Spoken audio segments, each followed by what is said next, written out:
Chapter 1. Ashes and Observers. The air tasted like lies.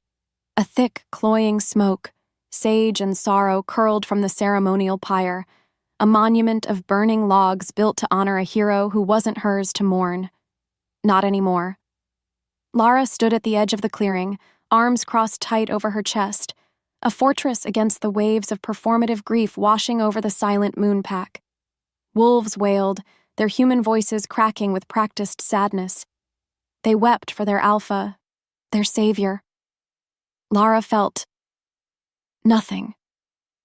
A cold, hollow space had been carved out inside her ribs, right where a heart was supposed to be. She refused to cry because tears were a currency she no longer paid. Crying meant you had something left to lose. She had already lost it all, twice. First to his cruel words on a piece of paper, and then to the stories of a heroic death that felt just as fake as his love. The pack elder, Lara, a woman with eyes like chips of slate, was reciting Kieran's deeds. He fought bravely, a true alpha, sacrificing himself for us all. The words were stones skipping across a frozen lake. They made a sound, but they left no ripple in the stillness of Lara's soul. She watched the flames lick at the sky, painting the twilight in hues of orange and blood. A lock of her dark hair, freed from its loose tie, whipped across her face, and she didn't bother to brush it away. Let it be a veil. Let it hide the utter lack of devastation on her face. What a terrible Luna she would have been, unfeeling, cold, a disappointment to his perfect memory. The thought was bitter, like ash on her tongue.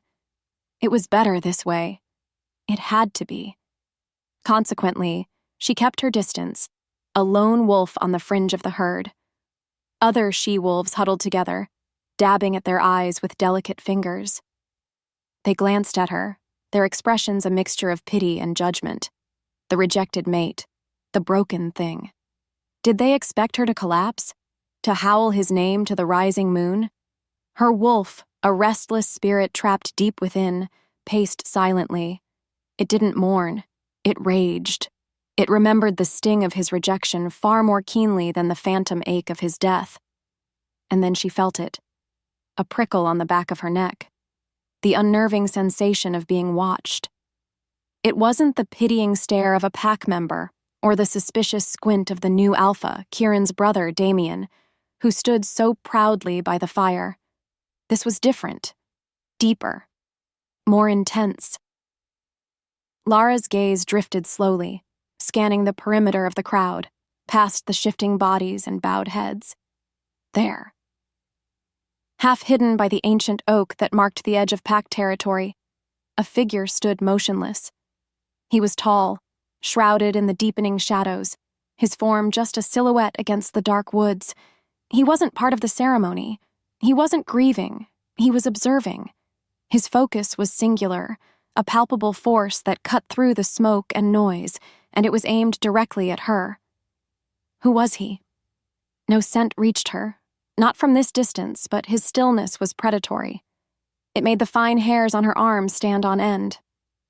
Most rogues or lone wolves knew better than to trespass on memorial rites, especially in alphas.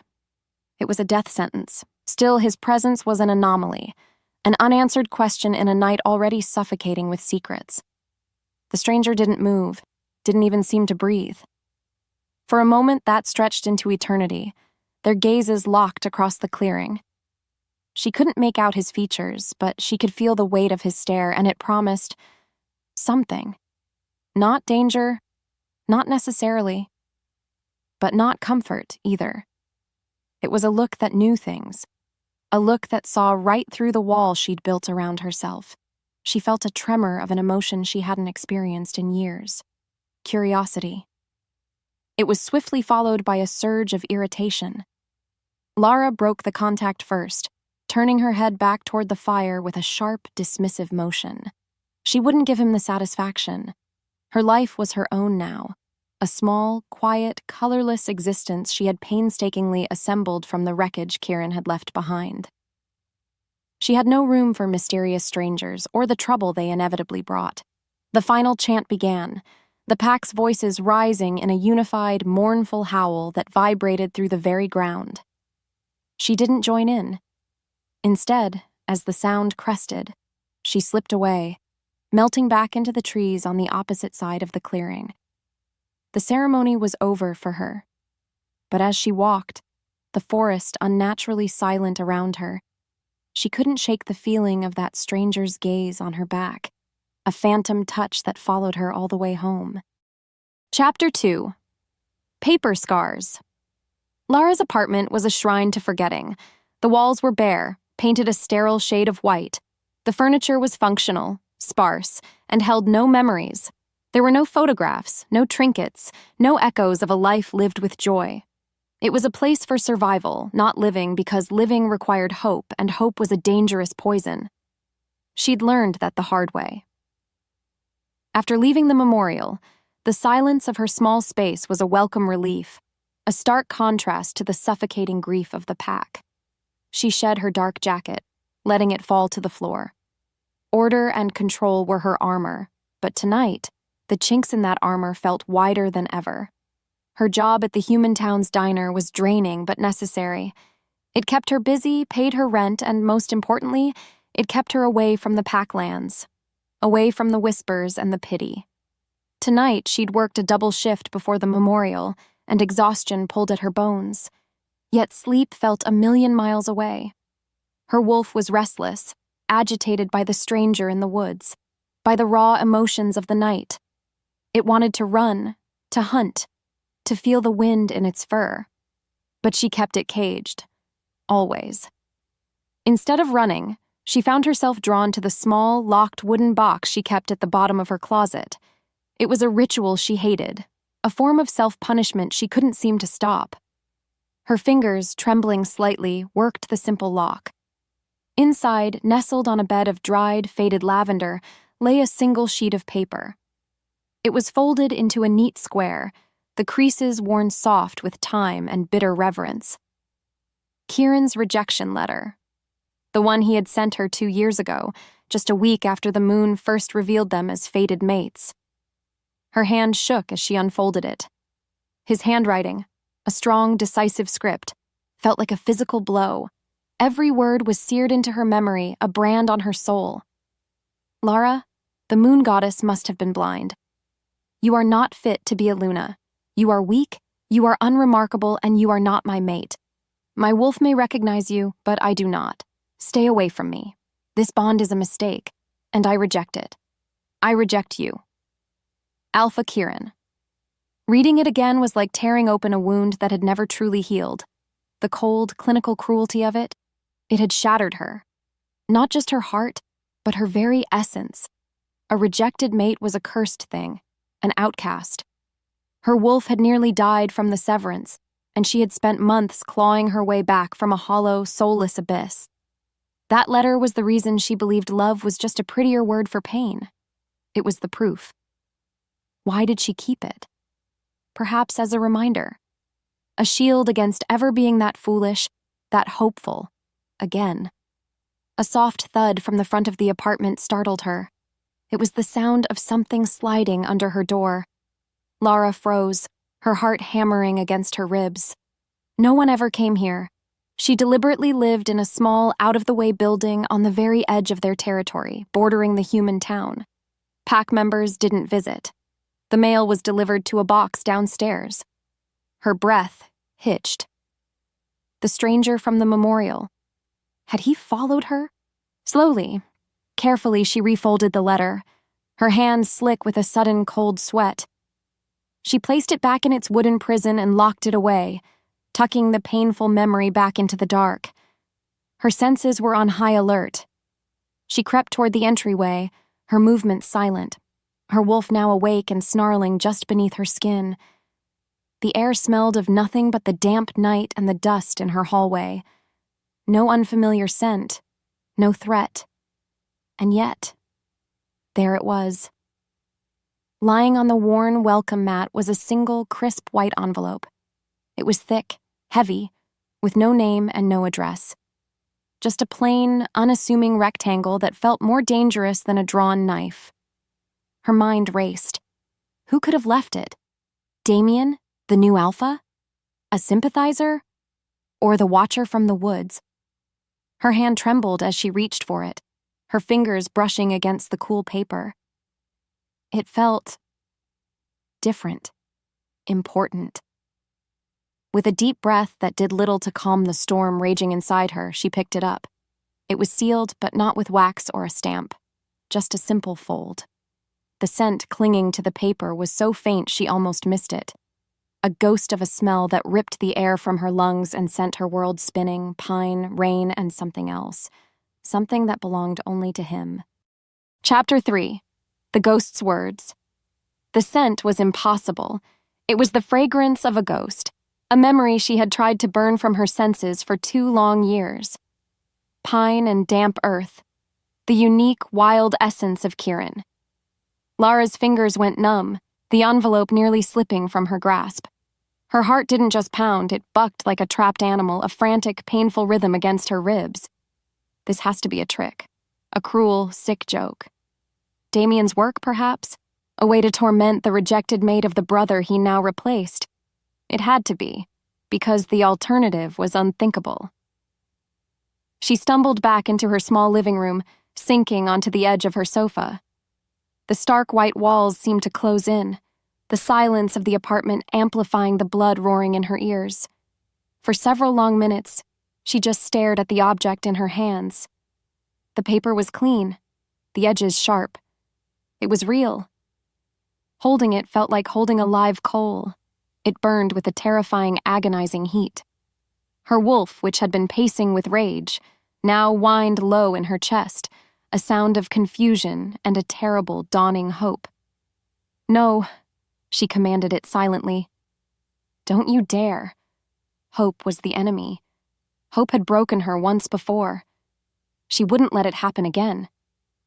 With a surge of angry resolve, she ripped it open. The tearing sound was violent in the stillness, a final severing of denial. Inside was a single sheet of paper, folded just once. It was the same thick, creamy stationery as his rejection letter, a detail so specific it made her stomach clench. His handwriting filled the page, the same bold, familiar script. But this time, the words were different. They weren't cold or cruel. They were urgent, desperate. She began to read, her eyes flying across the lines.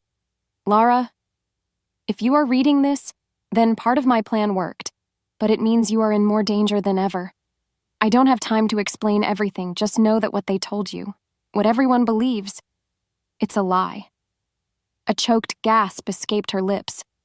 A lie? She read the line again and again. The floor seemed to drop out from beneath her. Her gaze flickered to the corner of the page, to the postmark. It wasn't a pack seal. It was from a small human town 2 states over. And the date. It was stamped just 3 days ago, weeks after his supposed death. The world tilted, colors bleeding at the edges of her vision. He's alive. The thought wasn't a whisper. It was a scream that echoed in the hollow space inside her. Kieran was alive. The memorial was a sham. The mourning, the pyre, the entire pack's grief. All of it was built on a foundation of deceit.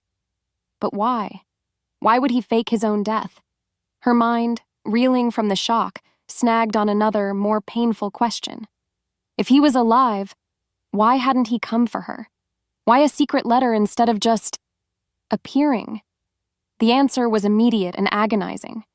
Because he didn't want her. He had rejected her. He had made his feelings perfectly clear. This letter couldn't be for her, not in the way her desperate heart wanted it to be. This had to be about pack business. A warning.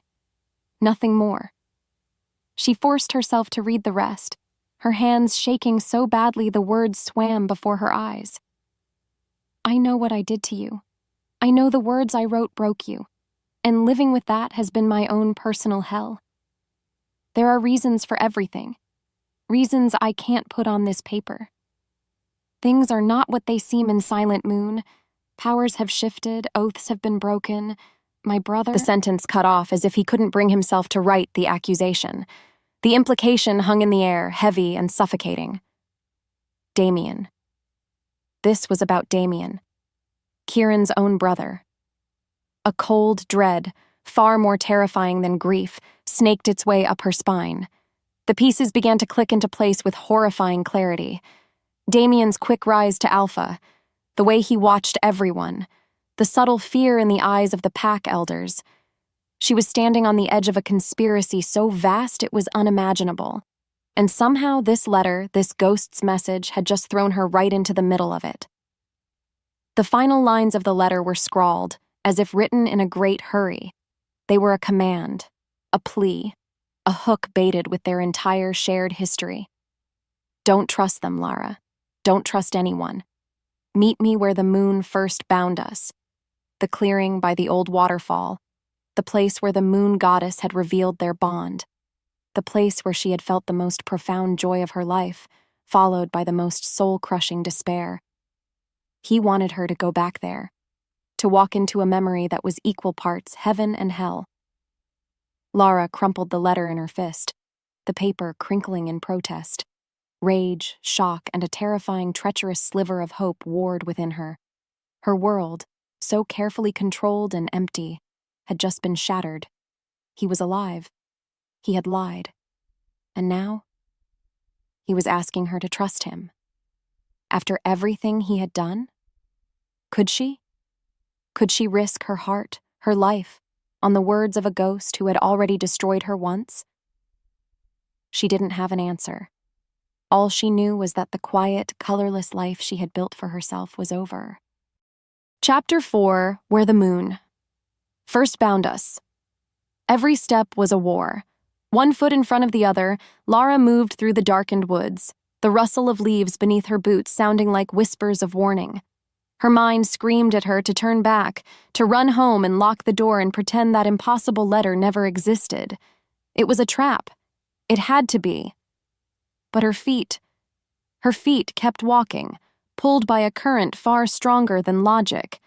Her wolf, silent for so long, was now a thrumming, anxious presence beneath her skin, awake and desperate. It remembered this path. It yearned for its end.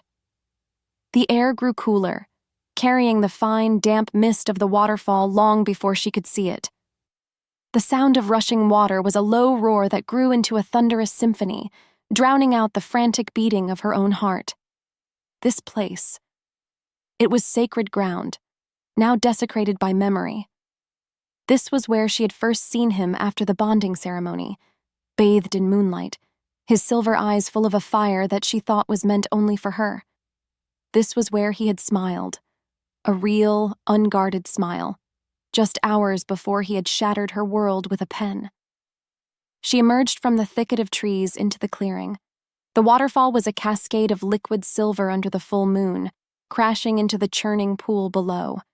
Mist clung to the mossy rocks, and the scent of night-blooming moonflowers filled the air, a fragrance so deeply tied to that one perfect night that it made her stomach ache. The clearing was empty. A wave of something, relief, disappointment, crashed over her. She stood there, a lone figure in a cathedral of ghosts, feeling foolish. Of course, he wasn't here.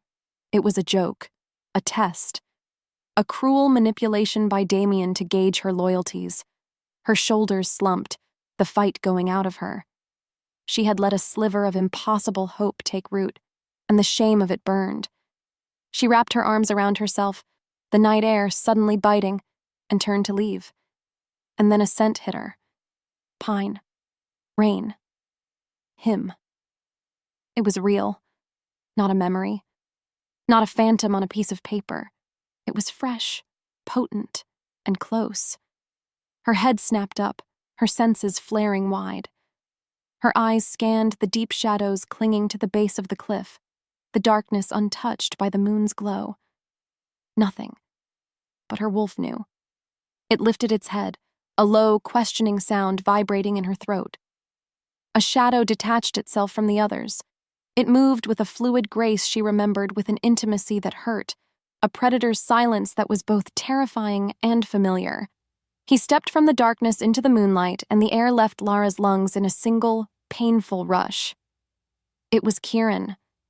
He was thinner, his face etched with lines of hardship that hadn't been there before, a jagged scar cut through his left eyebrow, a permanent mark of some untold violence. His dark hair was longer, brushing the collar of his worn leather jacket. But his eyes, they were the same. The color of molten silver, and they were fixed on her with an intensity that pinned her to the spot. He was alive. He was real. He was breathing the same misty air she was. For a heartbeat, the world stopped. The roar of the waterfall faded to a hum. The pain, the anger, the 2 years of hollow emptiness, it all vanished, replaced by a singular, overwhelming truth. Mate. Her wolf surged forward, screaming his name in her soul. Lara took a staggering step toward him, a cry caught in her throat. Then memory came rushing back, a tidal wave of betrayal. The letter, the rejection, the cold, dead feeling of the bond being severed. The strength flooded back into her legs, but it was fury, not longing. Her hands clenched into fists at her sides. How dare he? How dare he stand there looking at her like that after what he did, after leaving her to rot? You, she breathed, the word a shard of glass. He didn't move closer, just watched her, his expression a mask of pain and something else. Regret.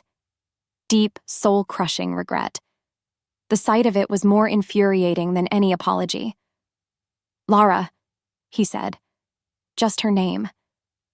But the sound of his voice, a low timbre she had only heard in her nightmares for 2 years, broke something open inside her. It was the voice that had rejected her, the voice that had called her weak. You're dead, she whispered, the words trembling. They held a pyre for you. The whole pack mourned. I know, he answered, his voice rough. He finally took a step toward her, his hands held up in a placating gesture, as if approaching a feral animal. And wasn't that what she was? A creature he had wounded and abandoned? She flinched back, a snarl rising in her throat. Stay away from me. His face tightened, the scar above his eye pulling taut. The pain in his silver eyes was so profound it was almost a physical force. He stopped, honoring her space, though every line of his body screamed with the need to close the distance between them. The pull of their bond, long dormant and broken, was now a screaming, raw nerve ending, a phantom limb aching with an agony she had forgotten. He looked at her, standing broken in the place where they were supposed to begin, and the first words of his explanation fell from his lips, heavy with secrets. He whispered, I had to let you believe I was dead. Chapter 5. Truth and Consequences. The words hung in the air, more shocking than his appearance. I had to let you believe I was dead. It wasn't an apology. It was a justification, a statement that implied his actions were necessary, that her pain was a calculated, acceptable loss. The last thread of Lara's control snapped. The grief she never showed, the rage she had swallowed for 2 years, it all erupted in a single, violent act. She closed the distance between them in 2 long strides, her hand cracking across his face with a sound that was swallowed by the waterfall's roar. The force of the blow snapped his head to the side. A dark red mark instantly bloomed on his cheek. He didn't flinch, didn't raise a hand to defend himself. He just slowly turned his head back to face her, his silver eyes dark with an emotion she couldn't read. The sting in her palm was a satisfying, grounding pain. You had to? She hissed, her voice shaking with fury. You had to let me think you were gone? After what you did? After that letter? She jabbed a finger at his chest, her whole body trembling. You broke me, Kieran. You severed the bond and left me to die, and now you show up here and tell me it was all part of some plan? It was the only way to keep you safe, he growled, his voice a low, pained rumble. Safe from what? From you? It worked, she cried, a raw, hysterical laugh bubbling up. I was perfectly safe from you and your pathetic excuses. I was fine. I was healing. The lie tasted like poison. She hadn't been healing. She had been embalming herself, preserving her heart in ice so it could never be hurt again. And he had just smashed it to pieces. "You don't understand," he insisted, taking a step closer. "Then make me understand," she screamed, shoving him back. He stumbled, his larger frame easily absorbing the impact, but he let her push him. "Tell me why.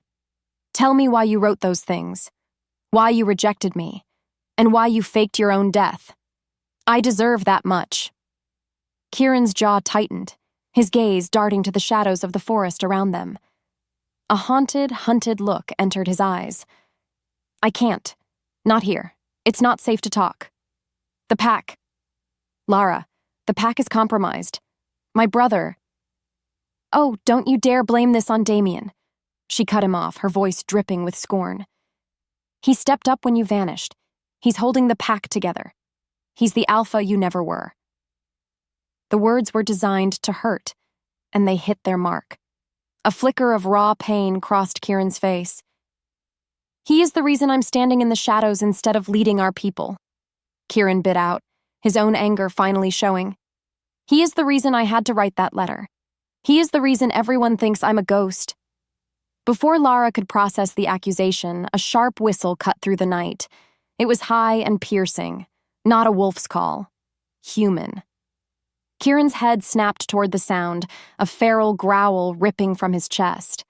His entire demeanor shifted in an instant. The pained, remorseful man was gone, replaced by a deadly warrior. "Get down," he commanded, shoving her behind one of the large, moss-covered boulders near the pool. "What's going on?" she demanded, her own senses now screaming with alarm. The scent hit her a second later. The acrid, metallic smell of wolfsbane and the cold, sterile scent of silver.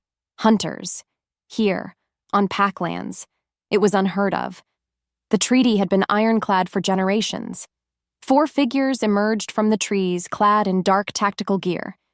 They moved with a chilling efficiency, their weapons, rifles loaded with silver-tipped darts, raised and ready. They weren't amateurs. They were professionals. "There he is," one of them barked, his voice flat and cold.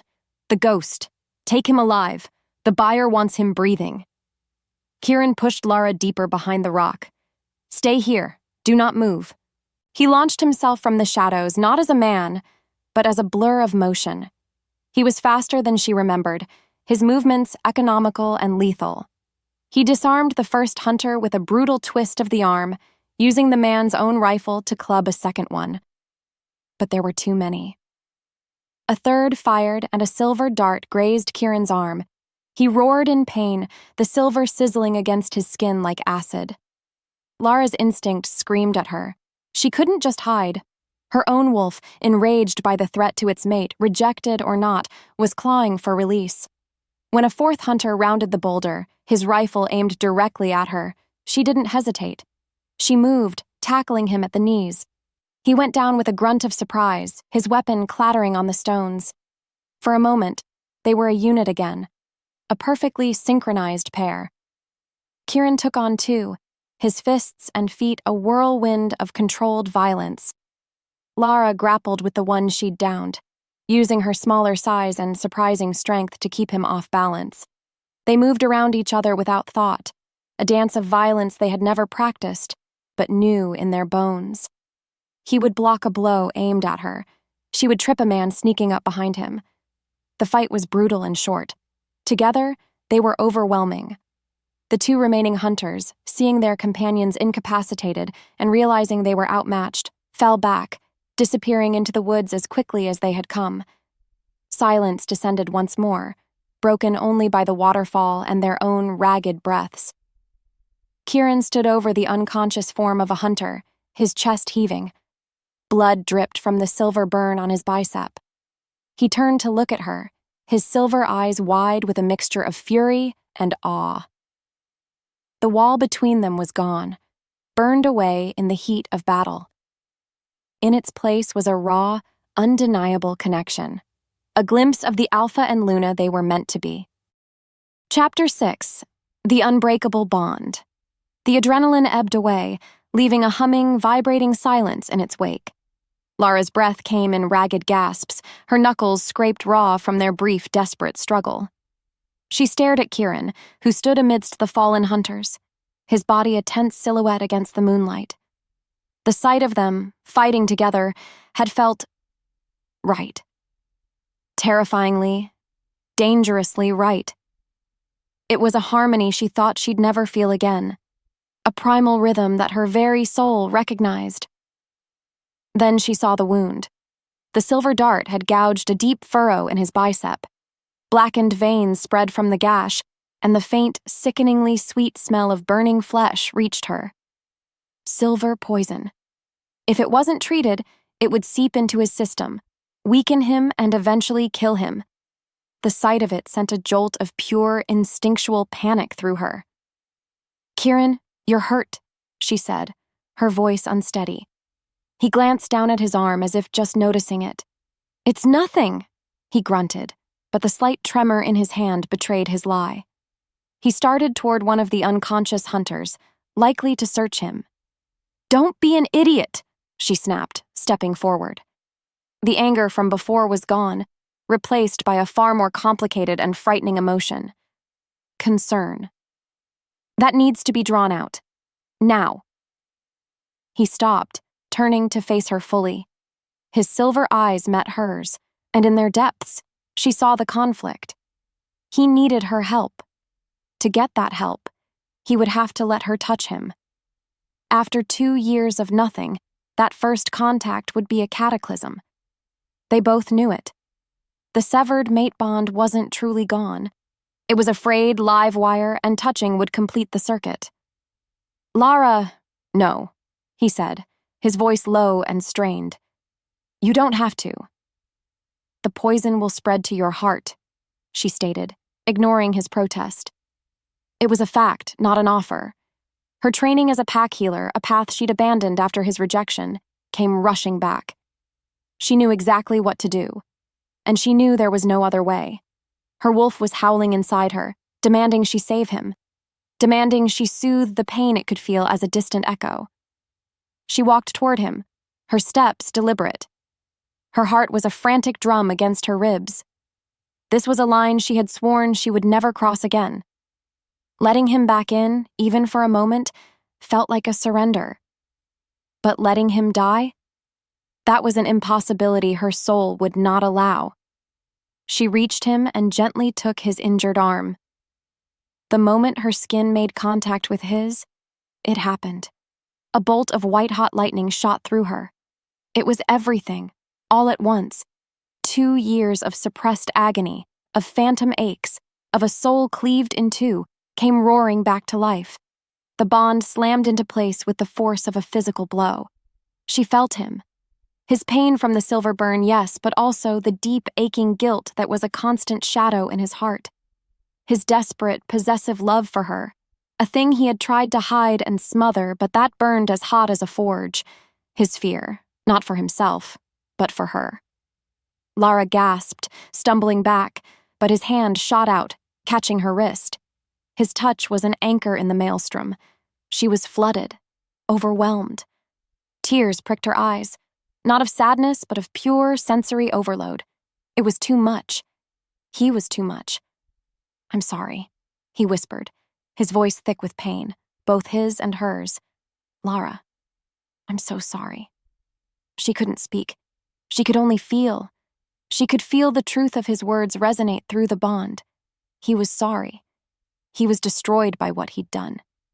She didn't understand the reasons, but she could no longer doubt the sincerity of his regret. Taking a shuddering breath, she pushed the overwhelming emotions aside and focused on the task. Her healer's instincts took over. "Hold still," she commanded, her voice surprisingly firm. She placed her palms on either side of the wound, ignoring the way her touch sizzled against his superheated skin. She closed her eyes, calling on the deep, quiet power within her, the life force that all wolves possessed. She felt the poison, a cold, dark entity within him, and she began to pull. It resisted, but she was relentless, drawing the silver out of his flesh and into her hands. It didn't harm her in the same way. her healer's gift allowing her to neutralize and expel it. The process was intimate, a forced surrender. She was literally drawing the venom from his body, taking his pain into herself. Under her hands, the blackened veins began to recede. The angry red of the gash softened. Kieran stood perfectly still, his jaw clenched, his eyes locked on her face, watching her save him. The bond pulsed between them, no longer a screaming torrent, but a deep, powerful river, flowing in a current that was both agonizing and exquisite. When she was finished, she pulled her hands away, feeling drained, empty. The wound was clean, already beginning to stitch itself closed with his accelerated healing. She couldn't look at him. She stared at her own hands, which tingled with a residual dark energy. She was locked in now. There was no walking away. That bond, reforged and blazing, tied her to his fate, whether she wanted it or not. "Thank you," he murmured, his voice husky. She finally met his gaze. The anger was still there, but it was now tangled with a terrifying vulnerability.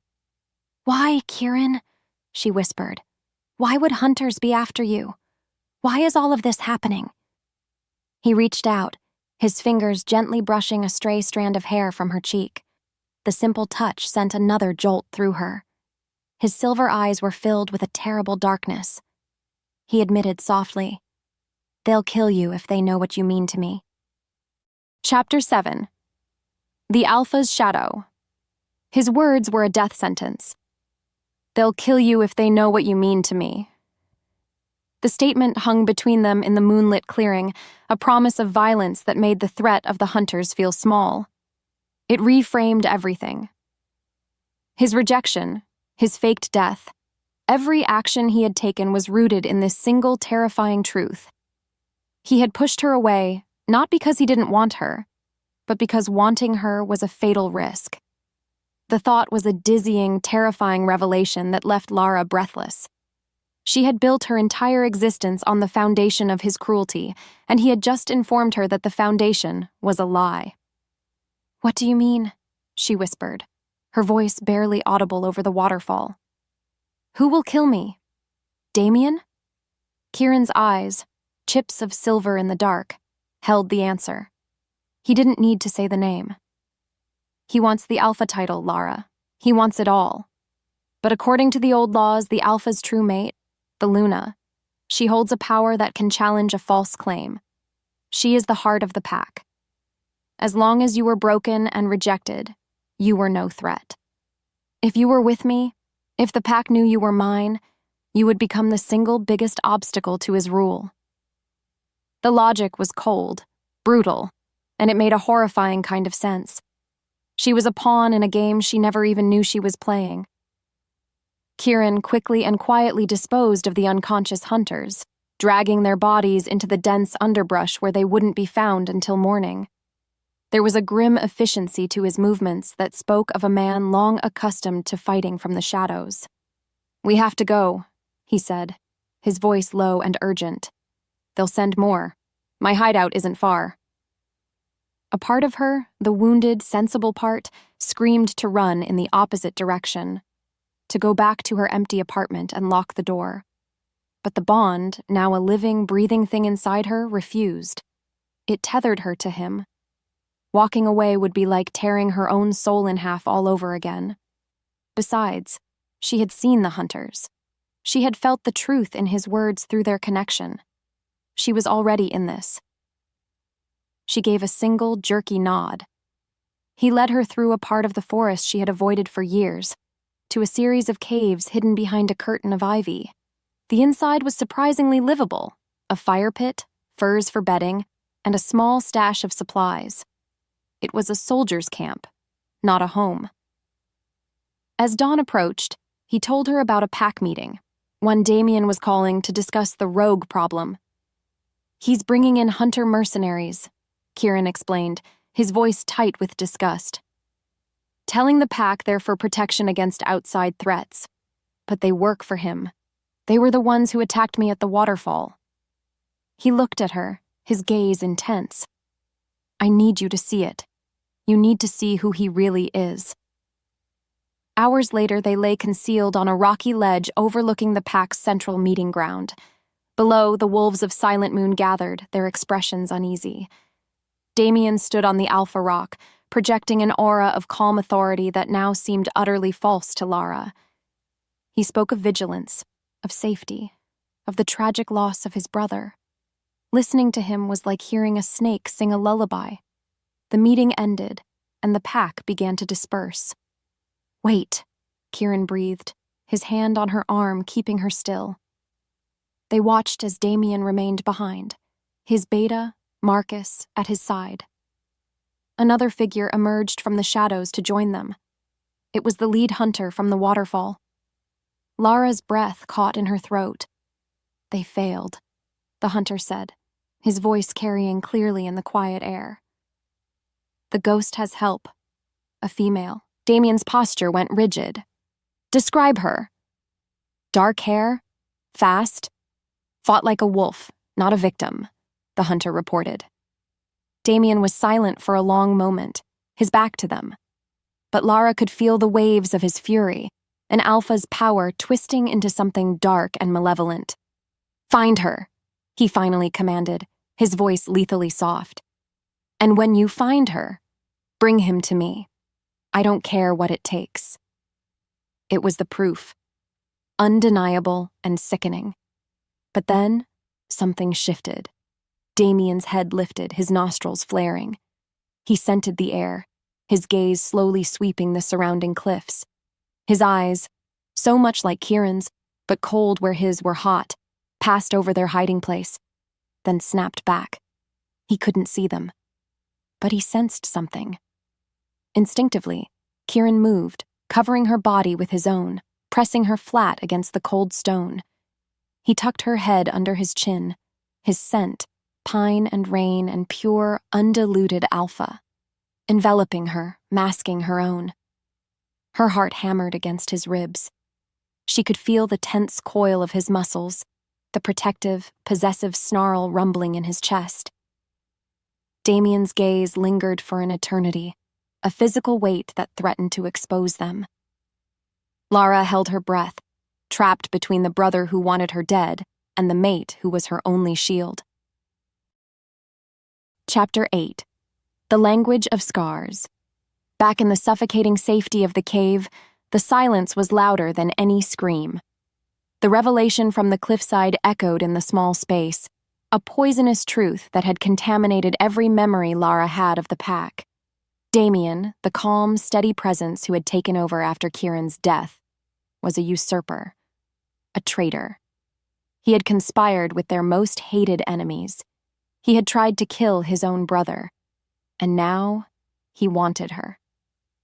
Lara paced the length of the small cave, her arms wrapped around herself as if to hold her fractured world together. "He was lying," she whispered, the words tasting like acid. "All this time, the grief, the speeches, all of it was a performance." "It's what he's best at," Kieran said, his voice a low growl.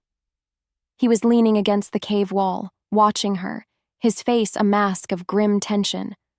The bond between them was a taut wire, humming with her shock and his barely suppressed rage. "Those hunters, they'll be looking for me now," she realized, a tremor of fear running through her. "They know there was a female. Which is why you need to be able to do more than just tackle someone to their knees," he stated, pushing off the wall. His tone was practical, but his eyes held a deeper, more personal fire. "Your instincts are good, you're fast, but you've never been trained to fight. I'm going to teach you." She stopped pacing and stared at him. The thought of it, of him teaching her, touching her, was both terrifying and intoxicating. "I'm not a warrior, Kieran." "You're a wolf," he countered, stepping into the center of the cave. "And you're my mate. Fighting is in your blood. You just have to let it out." The first lesson was a disaster. She was clumsy, hesitant. Every time he moved to correct her stance or show her a block, her body would jolt at his touch. The rekindled bond made every point of contact an electric shock, flooding her with sensations she was trying desperately to ignore. He was patient, his voice a low, steady murmur, but his proximity was torture. The space between them was thick with unspoken words, with 2 years of pain and a primal attraction that refused to be denied. "You're thinking too much," he said, his hands gently closing over her arms to adjust her position.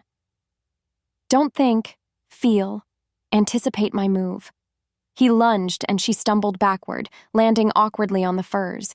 He was on her in a second, pinning her wrists to the ground, his body caging hers. He wasn't heavy, just there, all-encompassing. His face was inches from hers, his silver eyes searching her own. The scent of him, wild and masculine, filled her senses. Her heart hammered against her ribs, a frantic, trapped bird. "You're hesitating," he murmured, his breath warm against her cheek. "Why?" "I don't know," she lied, unable to say the truth. "Because every time you touch me, I forget how to breathe. Because you feel like home and I hate it." "Let's try again," he said, his voice softer now. He eased off her, pulling her to her feet. This time, something was different. The training shifted. It became less about fighting and more about communication. A conversation held not with words, but with the press of a palm, the shift of a hip, the slide of a foot. He showed her how to use her lower center of gravity, his hand resting on the small of her back to guide her. The touch lingered, his fingers tracing patterns on her skin that had nothing to do with combat. She learned to read the subtle tightening of his muscles, to anticipate his movements before he made them. They moved together, a seamless, dangerous dance. He taught her a disarming maneuver, a move that required her to twist and use his own momentum against him. She executed it perfectly, and the motion sent them spinning, her back flush against his chest, his arms wrapping around her as he fell with her. Her head rested against his shoulder, his chin brushing the top of her hair. They were both breathing hard. "Good," he whispered, his voice a rough vibration against her ear. She should have pulled away. She should have put distance between them, but she couldn't. She tilted her head back and her eyes met his. The hunger there, the raw, possessive need, stole the air from her lungs. All pretense of training was gone. There was only him, her mate. He lowered his head, his gaze dropping to her lips. This was it. The moment she had been dreading and craving. She saw his control snap, saw the decision in the hard line of his jaw. Her eyes fluttered shut in surrender. His lips were a breath away from hers. Snap. The sharp crack of a twig breaking just outside the cave entrance shattered the moment. Instantly, they sprang apart, the spell broken. Kieran was at the mouth of the cave in a heartbeat, a low snarl ripping from his chest. The space between them was once again a chasm, filled with the ghost of a kiss and the very real threat of discovery. Chapter 9. Whispers in the Hallway. The night was a blanket of paranoia. Every rustle of leaves was a hunter's footstep. Every hoot of an owl was a signal. After the snapped twig, which turned out to be a deer, Kieran had insisted Lara return to her apartment before the sun rose. It was too dangerous for her to be missing. Her absence would be noticed, and Damian would put the pieces together. "Act normal," he'd instructed, his voice tight. "Go to work. Live your life. No one can know you've seen me." It sounded so simple. It felt impossible. Walking back through the familiar territory, Lara felt like a trespasser in her own skin. The world she had known just yesterday, a dull, gray, predictable place, had been ripped away, revealing a far more dangerous reality teeming with spies and shadows. Her apartment building, once a refuge of anonymity, now felt like a prison tower where the warden was her enemy.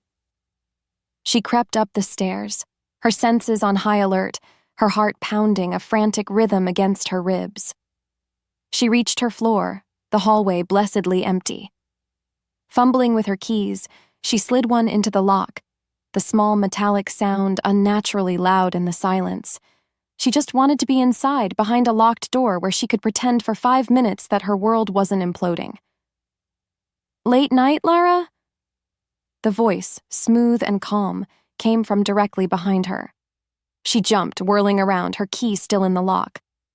Marcus, Damian's beta, leaned against the opposite wall, his arms crossed over his broad chest. He had the kind of easy smile that never quite reached his eyes. In the dim hallway light, he looked less like a pack leader and more like a wolf waiting for a rabbit to bolt. "Marcus," she breathed, trying to keep her voice even. She forced a tired smile. "You startled me. I, just got back from my shift." A stupid, clumsy lie. She hadn't worked tonight. His eyes, a pale, watchful blue, roamed over her. She suddenly felt acutely aware of the faint scratches on her arms from the cave, the smell of the deep woods clinging to her clothes, the phantom scent of Kieran that she was sure must be radiating from her skin. "That's funny," he said, his smile widening a fraction. "I called the diner an hour ago to see if you could cover a morning shift for Sarah. They said you called in sick." Ice flooded Lara's veins. Caught. She was caught. Her mind raced, a frantic search for a plausible explanation.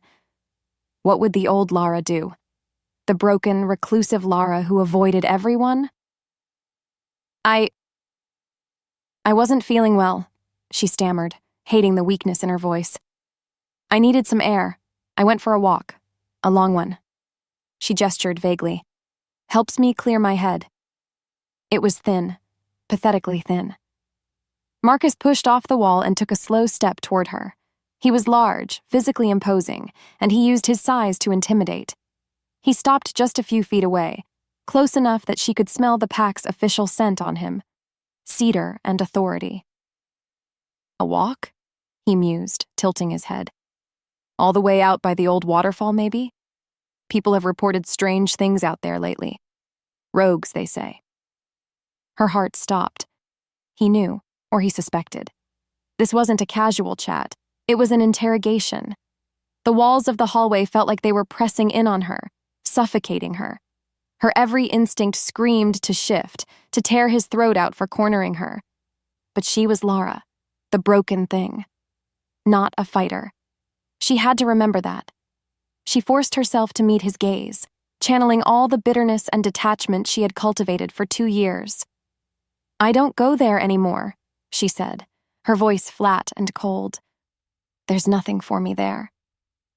She let the pain of the memory show in her eyes, using her real trauma as a shield. "Now, if you'll excuse me, I'm tired." The shift in his demeanor was subtle, but she saw it. He saw the flicker of old hurt in her eyes and seemed to accept it as the reason for her odd behavior. He had prodded a wound, and it had reacted predictably. He gave a short, satisfied nod. "Of course. Get some rest." He turned to leave, but paused at the top of the stairs. "Oh, and Lara?" he called back. She looked at him, her hand frozen on her doorknob. "Damian worries about you," Marcus said, his friendly tone making the words infinitely more menacing. "He feels responsible after Kieran. He just wants to make sure you're safe. Don't wander too far." It was a command wrapped in a lie, a silken threat that promised consequences. She waited until his footsteps faded completely before she stumbled into her apartment, locking and bolting the door behind her. She slid down its length, her body shaking uncontrollably. She was a terrible liar. She had almost gotten them both killed. The stakes were no longer theoretical. They were here, in her hallway, wearing a friendly smile. She looked around the sterile white room that she had once considered a sanctuary. Now, it was just a cage. A listening post. There was no safety here. There was no safety anywhere. She was trapped in a web of lies, and the only person she could possibly trust was the man who had taught her that trust was for fools. She buried her face in her hands, a single whispered question escaping into the empty, silent apartment, a plea to a ghost who was all too real. "What are you hiding, Kieran?" Chapter 10. The Fire and the Flood. Fear was a bitter poison. After Marcus's silken threat in the hallway, Lara's apartment transformed from a sanctuary into a glass box. Every creak of the floorboards was an approaching footstep. Every shadow in the corner of her eye was a lurking hunter. She couldn't stay. To remain was to wait for the trap to spring. Acting on pure, frantic instinct, she slipped out her window and ran, the night air cool against her feverish skin. She didn't run from danger. She ran toward it. She found Kieran at the mouth of the cave, a sentinel carved from stone and moonlight, as if he had been waiting for her. The moment he saw her, wild-eyed and breathless, the hard lines of his face softened with a devastating concern. "What happened?" he demanded, his voice a low growl. "Marcus," she choked out, stumbling the last few feet into the relative safety of his presence. "He was waiting for me. He knows I was lying. He knows something." The story tumbled out of her in a frantic, whispered rush. Kieran listened, his expression growing darker with every word. The muscles in his jaw bunched, a sign of the feral rage he was holding in check. When she finished, the silence in the cave was absolute, a heavy blanket of shared dread. He had tried to build a wall around her with his lies, and the enemy had just walked right through it. "He will tell Damian," Kieran stated, the words flat and final. "They'll come for you now." The finality of his statement didn't spark more fear. It extinguished it. There was nothing left but a strange, terrifying calm. The worst had happened. She was no longer a pawn on the edge of the board. She was in the center of the conflict, marked for death. She looked at Kieran, at the raw anguish in his silver eyes, anguish for her, and the last of her own walls crumbled to dust. She didn't know who moved first. Perhaps she swayed toward him, or maybe he reached for her. It didn't matter. In the next instant, they collided. It wasn't a gentle embrace.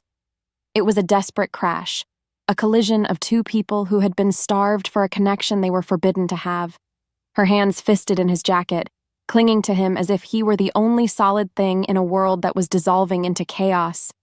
His arms banded around her like steel, pulling her flush against his chest, burying his face in the curve of her neck. He inhaled, a ragged, shuddering breath. "Lara," he groaned, his voice thick with 2 years of agony and restraint. The sound of her name, spoken with such raw, possessive longing, was her undoing. This was the man who had shattered her, and yet, in his arms, she felt a sense of rightness, of coming home that she had never known anywhere else. The bond between them, already raw and exposed, ignited. It was no longer a hum or a river. It was a wildfire. His lips found hers, and it was a kiss of desperation and fury, of sorrow and impossible need. It tasted of the woods and the rain, of his pain and her anger, all of it consumed by a desire that was overwhelming. Her mind screamed at her to stop, to remember the cold words on that piece of paper. But her body, her soul, they refused to obey. They had been denied for too long. His hands tangled in her hair, tilting her head back. Hers slid under his jacket, her palms pressing flat against the hard, warm muscle of his back. Every touch was a brand, a reclamation. This was not a tender reunion. It was a raw, primal claiming, a desperate affirmation of life in the face of death. They were drowning, and each was the other's only anchor. He lifted her with an ease that spoke of his alpha strength, carrying her deeper into the cave and lowering her onto the soft furs. He broke the kiss to look down at her, his silver eyes blazing in the dim firelight. The question was there, a silent, desperate plea. "Are you sure?" She gave him her answer by pulling him down to her, her surrender absolute and fierce. They came together in a flood of sensation and emotion, a torrent of pent-up longing that washed away everything else. For these stolen moments, there was no Damian, no hunters, no lies. There was only the undeniable truth of the bond, the feeling of his skin against hers, and the rhythm of two broken halves finally, devastatingly, becoming whole. But as the first light of dawn crept into the cave, painting the stone walls in shades of gray, the cold reality returned. Lying beside him, his arm draped protectively over her, Lara felt a new kind of dread. This act had changed everything. It had sealed their fate. Kieran stirred, his eyes opening to find her watching him. The fire of the night was gone, replaced by a profound, heart-wrenching guilt. He had pulled her deeper into his own personal hell. He sat up, running a hand through his hair, the weight of his secrets pressing down on him.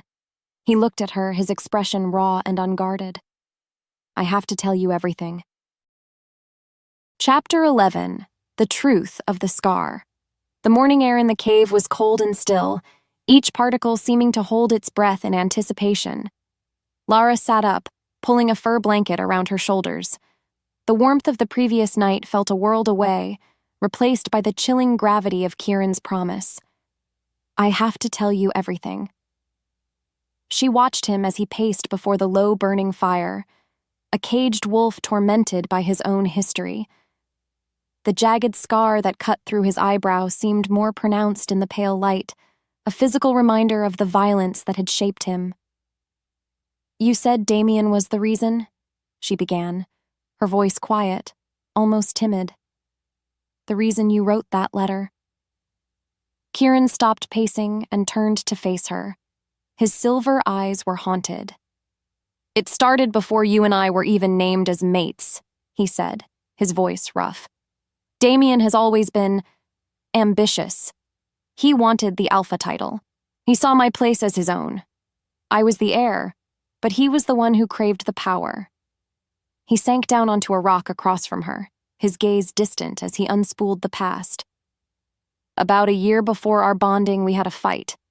It was about his methods, his ruthlessness with the pack. I told him he lacked the heart of a true alpha. He just smiled, and he said something I never forgot." Kieran's voice dropped, mimicking his brother's chilling tone. "Heart is a weakness, brother. The day the moon goddess gives you a mate, the day she gives you a heart outside your own body, is the day I will prove it. An alpha is strongest when he has nothing to lose." Lara felt a cold knot form in her stomach. "I thought it was just talk," Kieran continued, his hands clenching into fists. "Jealous threats. But then, that night at the waterfall, when the bond snapped into place between us, I looked at you, and all I could hear were his words. He would have seen you not as my mate, but as my single greatest weakness. A tool, a lever to use against me. He would have destroyed you just to prove he could." The pieces began to fall into place, each one a shard of ice in Lara's heart. "So, the letter," she whispered, her throat tight. "It was the cruelest thing I have ever done," he said, his voice breaking. "Every word was a lie designed to save your life. I had to make him believe I didn't want you. I had to make you believe it. If he thought you were nothing to me, a rejected, broken thing, he would leave you alone. Your pain was the price for your safety." His gaze met hers, pleading for her to understand the monstrous choice he had made. "I broke your heart to keep it beating." The truth was a physical blow, knocking the air from her lungs. 2 years of bitterness, of self-loathing, of believing she was worthless and unlovable. It had all been a lie. A carefully constructed shield that had cost him as much as it had cost her. The nights she had cried herself to sleep, he had been living with the knowledge that he was the cause. The hollow ache she felt from the severed bond, he must have felt it too. "And faking your death?" she asked, the final piece of the puzzle. "He didn't stop," Kieran said, a grimace twisting his lips. "My rejection of you only made him more certain that I was weak.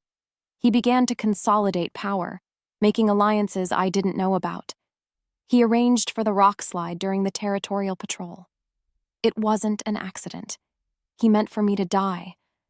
I barely escaped, but I let him believe he'd succeeded. It was the only way to get out, to figure out how deep his treachery went without him hunting me down." Lara stared at him, at the man she had hated for so long. He wasn't a monster. He was a martyr. He had sacrificed his title, his pack, his mate, everything, to protect her from a threat she never even knew existed. The entire narrative of her life had been a lie, not told by him, but orchestrated by his brother.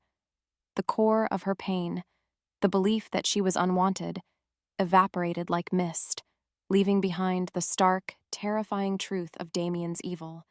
Her resentment and anger, once directed squarely at Kieran, now swung with sickening force toward the man who called himself their alpha. She finally understood. The betrayal wasn't that Kieran had left her.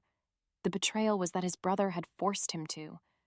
A single silent tear traced a path down her cheek. She looked at him, her voice barely a whisper, filled with a dawning, horrified clarity. So it was never me you didn't want. It was always him. Chapter 12. The Price of Truth. His name hung in the air between them, a curse. Him, Damian. Kieran's nod was a small, sharp movement, filled with 2 years of contained hatred. The confession, now fully spoken, settled in the cave, a truth so heavy it seemed to suck the very air from the space. For a long moment, Lara could only stare, her mind reeling as it recalibrated the entire history of her pain. Every tear she had shed, every lonely night she had endured, every curse she had whispered against Kieran's name, it had all been misdirected. A grand, tragic misunderstanding orchestrated by a monster. She felt a swell of something hot and unfamiliar in her chest. It wasn't the dull ache of heartbreak. It was the sharp, clarifying fire of pure rage. Rage at Damian for his treachery. Rage at herself for being so blind. And a deep, aching wave of empathy for Kieran, for the impossible burden he had carried alone for so long. She reached across the small space between them, her fingers touching the back of his hand. It was a simple gesture, but it was everything. It was forgiveness. It was understanding. It was allegiance. His head snapped up, his silver eyes wide with surprise and a dawning, fragile hope. He turned his hand over, his fingers lacing with hers, his grip tight and desperate. The bond between them surged, no longer a conduit of pain or confusion, but of a shared, terrible truth. They were a unit now, bound not just by fate, but by a common enemy. They didn't have time to process it. A sharp, piercing howl echoed from outside the cave, not a wolf's call, but a human imitation. A signal. Kieran was on his feet in an instant, pulling Lara up behind him. The hope in his eyes was replaced by the familiar, hard glint of a warrior. "They're here," he snarled. "Marcus must have led them." He shoved the remaining supplies into a worn leather pack, his movements swift and practiced. "The front entrance is a death trap. There's another way. A narrow tunnel at the back. It'll be a tight squeeze, but it opens out on the north ridge." Another signal howl, this one closer. The sound was followed by the crunch of boots on gravel. They weren't being subtle. This wasn't a capture mission, it was an execution. "Go!" Kieran commanded, pushing the pack into her hands and shoving her toward the back of the cave. "I'll hold them off." "No!" Lara shot back, grabbing his arm. "Not again. You're not leaving me behind. We go together." The look on her face, a fierce, stubborn determination she hadn't possessed a day ago, seemed to stun him for a second. It was the face of a Luna, not a victim. He gave a sharp nod. Together. The tunnel was more of a crack in the rock, a claustrophobic fissure that forced them to crawl on their hands and knees. The shouts of the hunters echoed behind them, growing louder as they stormed the main cave. Rocks and dirt rained down on Lara's back as she scrambled forward, Kieran right behind her, his presence a warm, protective shield. They burst out of the tunnel into the gray morning light, gasping for breath on a windswept ridge overlooking the forest. They didn't have a moment's respite. 2 hunters were already scaling the rocks below, their rifles glinting. They had been outflanked. "Run!" Kieran yelled, pulling her along the treacherous, narrow path. The world became a blur of motion. Trees whipped past, rocks skittered underfoot, and the air burned in Lara's lungs. Behind them, the hunters were closing in, their movements unnaturally fast for humans. They were gaining. A silver dart whistled past Lara's ear, embedding itself in a tree just inches from her head. She cried out, stumbling. Kieran caught her, his arm a steel band around her waist, never breaking stride. He half dragged, half carried her into a thicket of ancient, tangled pines that offered precious, temporary cover.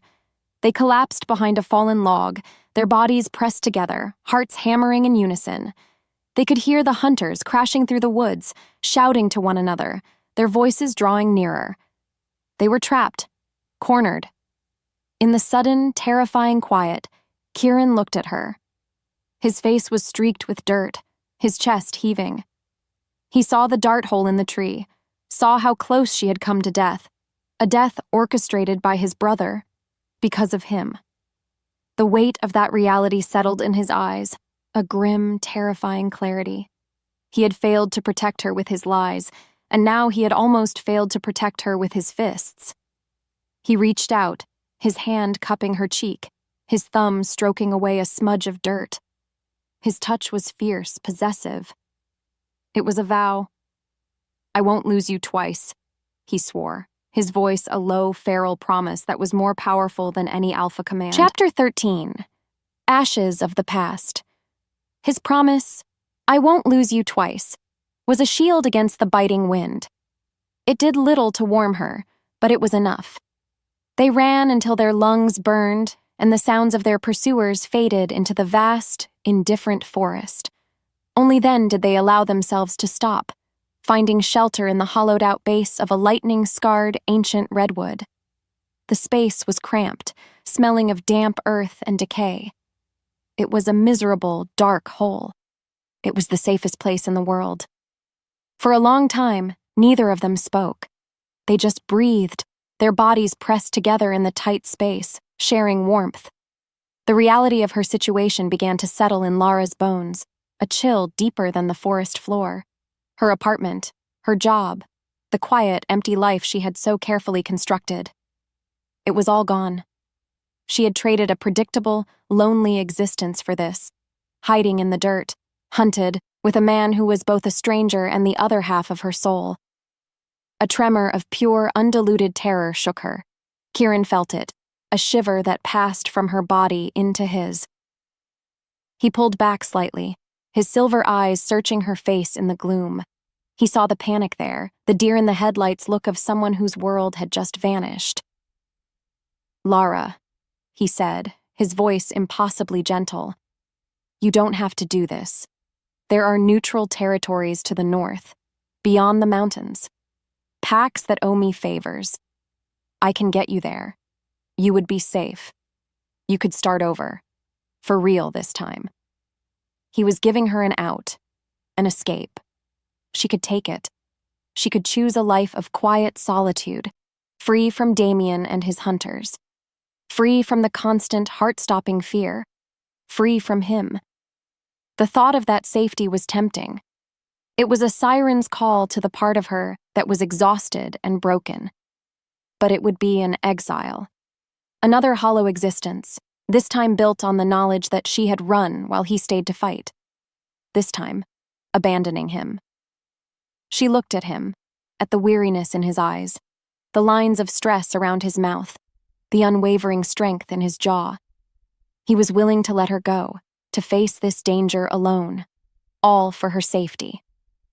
The man she had once believed to be the pinnacle of selfishness was proving to be the most selfless person she had ever known, and in that moment her choice became startlingly, terrifyingly clear. The broken girl who had flinched from the world was gone, burned away in the fire of the last 24 hours. "No," she said, her voice quiet but firm, echoing in their small shelter. His breath hitched. "Lara, you don't know what this will be. It's not just hiding. It's fighting. It's running. It could be—" "I know," she interrupted, her gaze unwavering. She reached up, her fingers tracing the scar over his eyebrow. "You carried this burden by yourself for 2 years because you thought you were protecting me. You don't have to be alone anymore." She let her hand drop. "My old life wasn't a life. It was a waiting room. This—" She glanced around the dark, cramped space, a wry, humorless smile touching her lips. "This is terrifying. But I'm not just hiding from something anymore. I'm fighting for something. With you." It was the most honest thing she had ever said. It was her own vow, a mirror to his. The choice was made. There was no turning back. A profound relief washed over Kieran's features, so powerful it was like watching a mask crack and fall away. The tension he had held in his shoulders for years seemed to ease. He hadn't realized until this very second how much he needed to hear her say it, how much he needed to not be alone. He let out a shaky breath that was almost a laugh. "So, you're choosing a dirt hole and a ghost over a warm bed?" A genuine laugh, rusty and unused, bubbled up from Lara's chest. The sound was a shock to them both. "Seems like a significant upgrade, actually," she quipped, the absurdity of it all hitting her. "The decor in my apartment was terribly boring." He chuckled, a low, warm rumble that vibrated through her. The shared sound, a small spark of light in the suffocating darkness, was more intimate than any kiss. It was the first glimpse of hope, a promise that even in the dirt and the fear, they might just find a way to live again. Chapter 14. The Hunter's Ledger. Their new life was a rhythm of shadows. They moved at dusk and dawn, resting during the bright hours of the day when they were most easily tracked.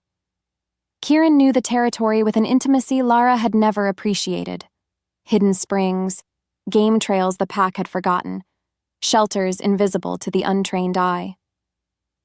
During one long trek through a rocky, sun-drenched canyon, she finally started asking the questions that had been burning in her mind. "How did you know they were hunters?" she asked, watching him test the direction of the wind. "The ones Damian hired?" "I've been tracking them for months," he explained, his eyes scanning the horizon. "After I escaped the rockslide, I realized I couldn't fight Damian from within the pack. I needed to know who his allies were. I followed a trail of whispers, of rogue wolves who were hired for a job and then silenced. It all led back to a human mercenary group known for breaking treaties. They're loyal only to coin. And you've just been watching them? And disrupting them," he corrected, a grim satisfaction in his voice. "They have supply caches, dead drops for communication. I've been raiding them, leaving false trails, making my ghost a nuisance."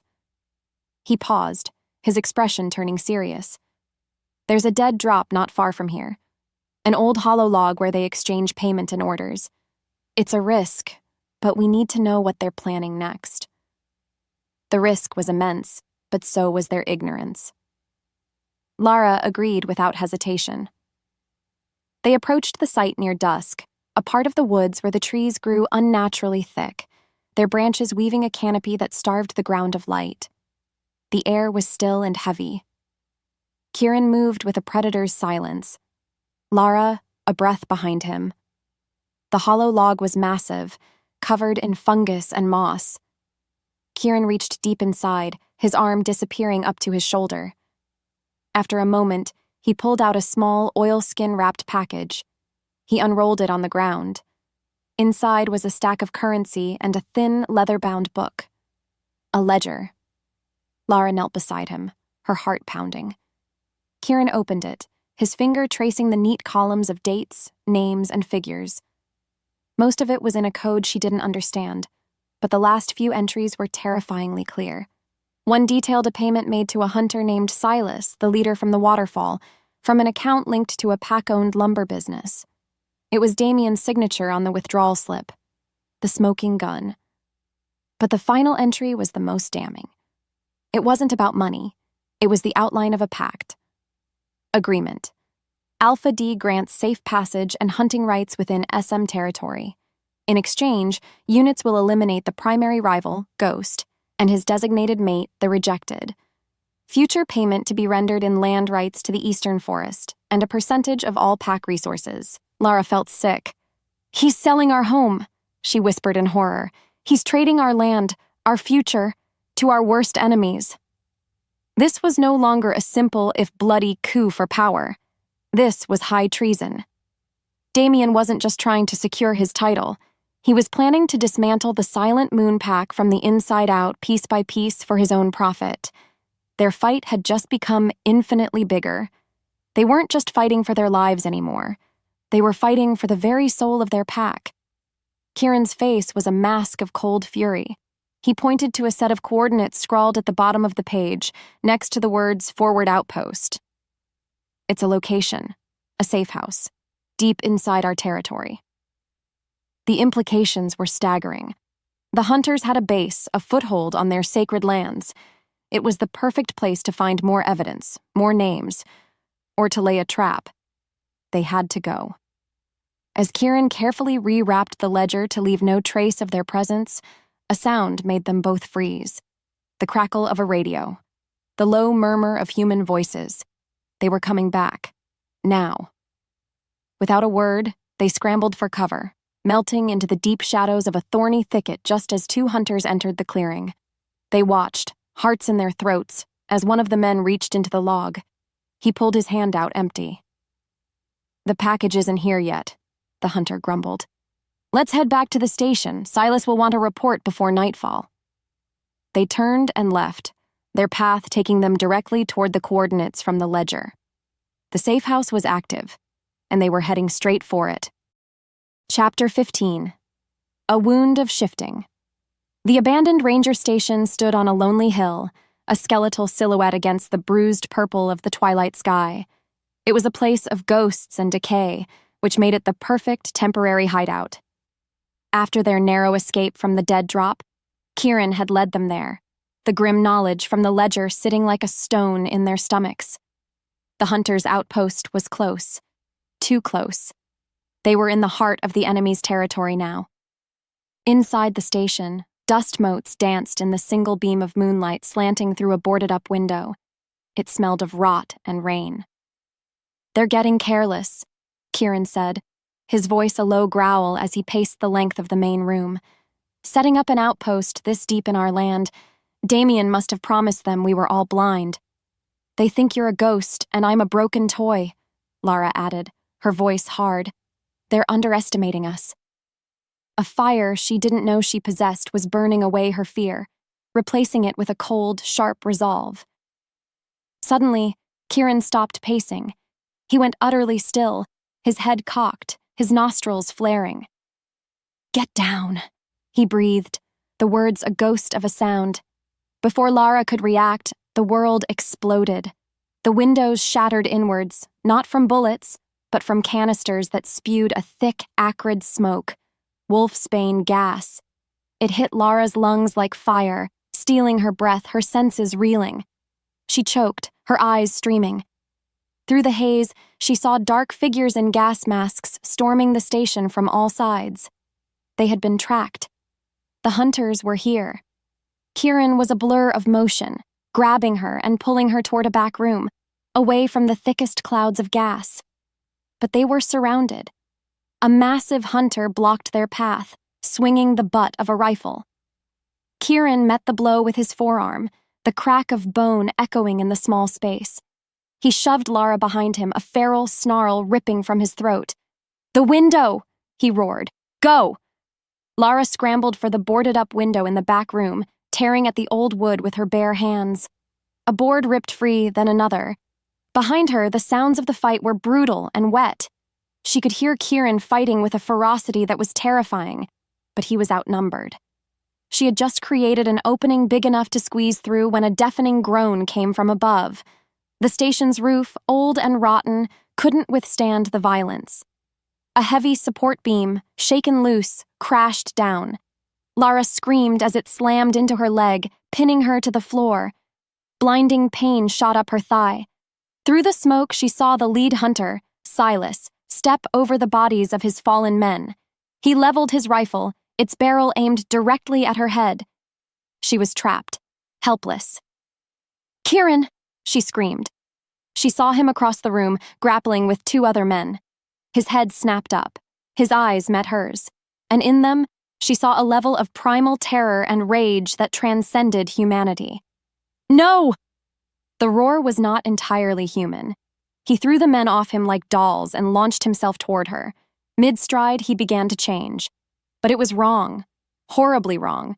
It wasn't the clean, fluid snap of bones and stretching of skin that marked a normal shift. It was a violent, agonizing spasm. His skeleton seemed to break and contort, his form flickering between man and beast.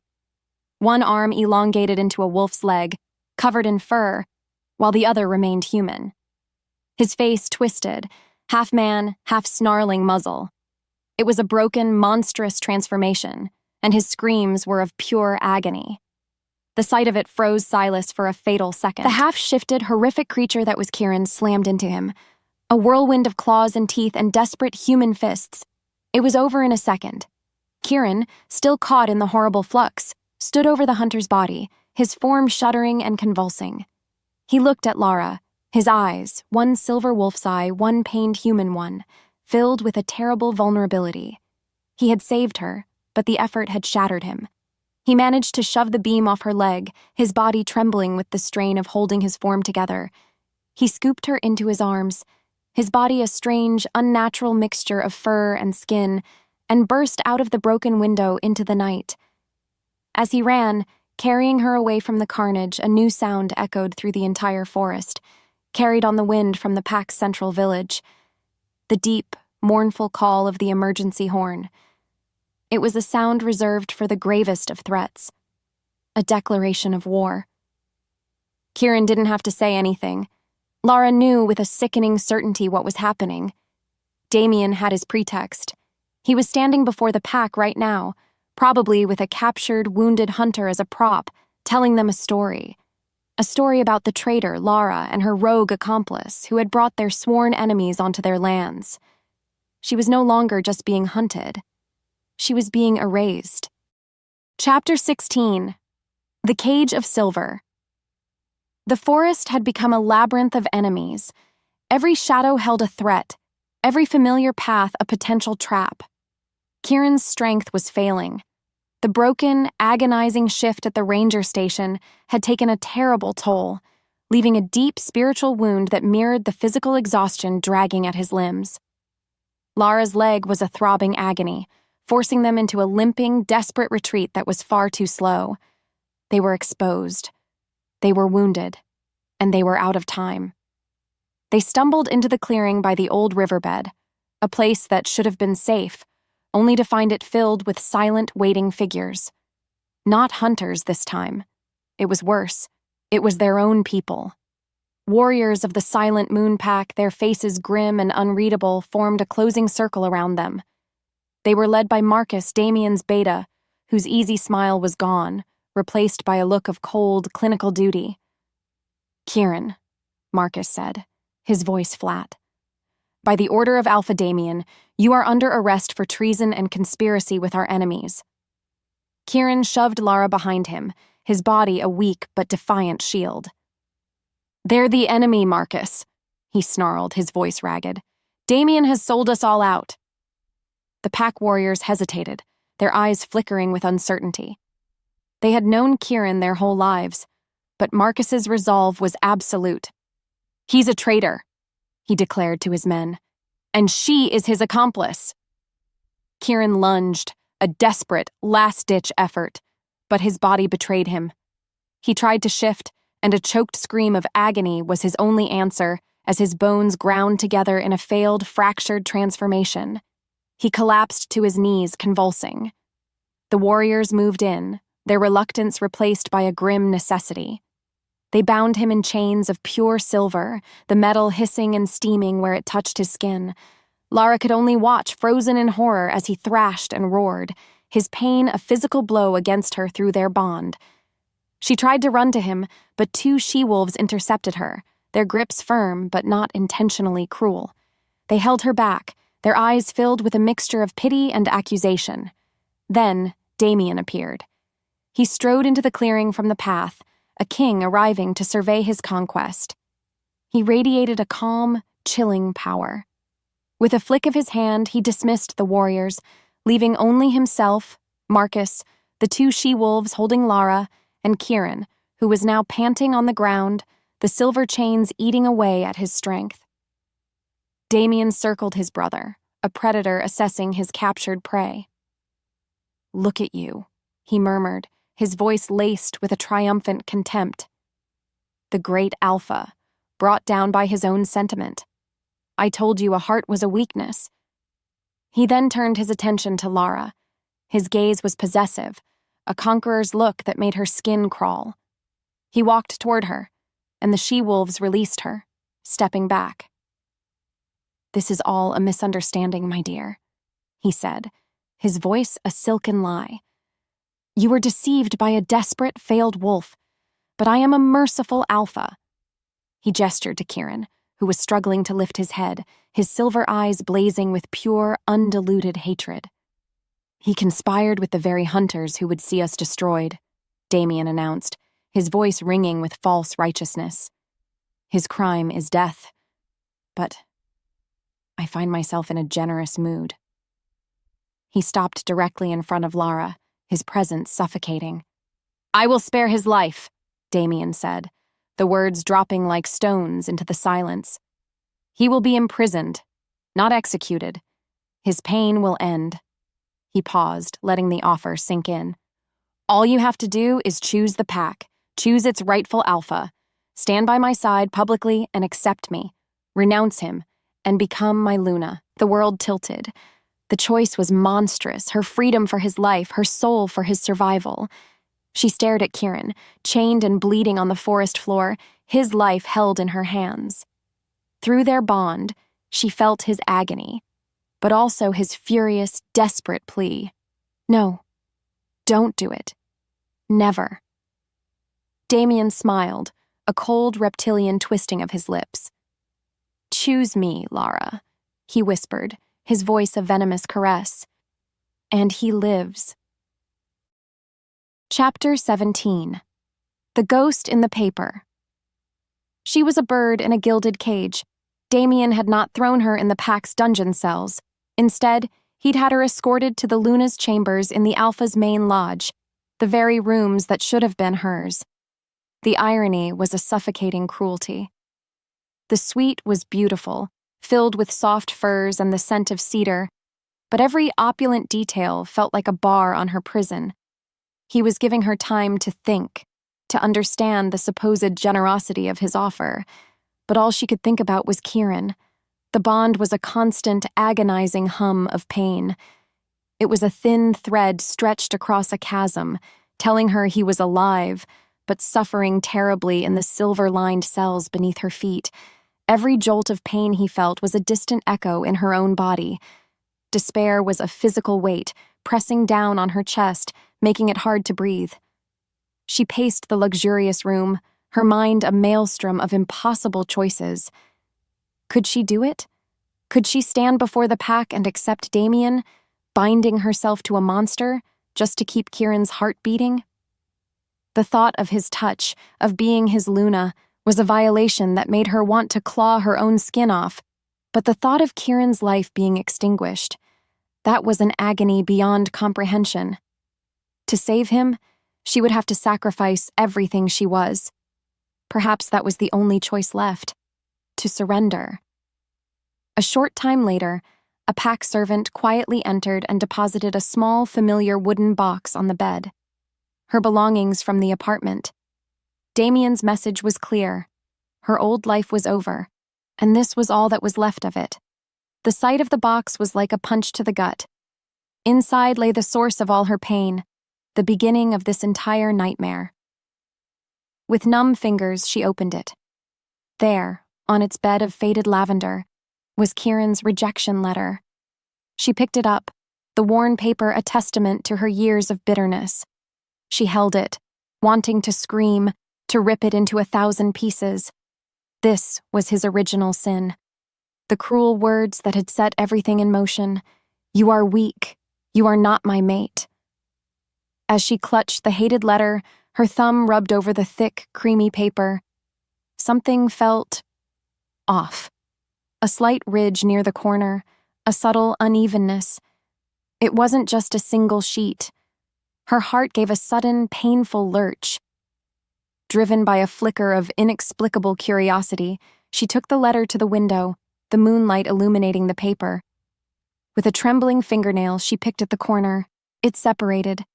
The heavy stationery was 2 sheets expertly pressed together, and as she carefully peeled them apart, she saw it.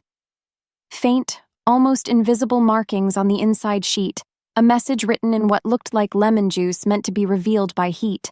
But in the stark moonlight, she could just make out the ghostly script. It was a second letter, a secret buried within the first. A message from 2 years ago, a desperate contingency from a man who had known even then that his world was falling apart. Her breath hitched as she deciphered the faint, spidery words. "My Lara, if you are reading this, I have failed, and my brother has won." The words on the other side of this page are the greatest lie I have ever told. Do not let them become your truth. Whatever happens, do not believe Damian. Your heart is not a weakness. It is a fire. It is our pack's only hope. He fears the old ways. He fears the ones who remember. Find the old wolf. The old wolf.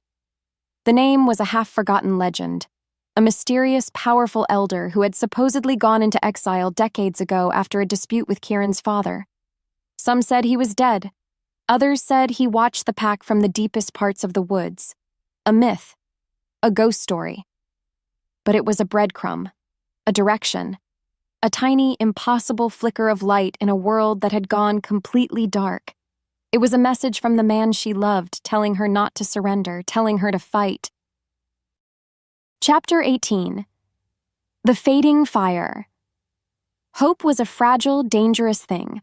The discovery of the hidden message, the whisper of a name from a legend, "Find the old wolf," was a single candle flame in a hurricane. Lara clutched the separated pages, the lie and the truth, in her hands. But even as the desperate plan began to form in her mind, the bond with Kieran screamed in agony, threatening to extinguish that tiny flame forever. The low, constant hum of his pain intensified. It was no longer a distant echo. It was a sharp, stabbing certainty. Damian was tired of waiting for her answer. He was torturing him. Lara collapsed to the floor, a strangled cry ripping from her throat. It wasn't just a feeling of pain anymore. It was flashes of sensation, of imagery, flooding her mind through their connection.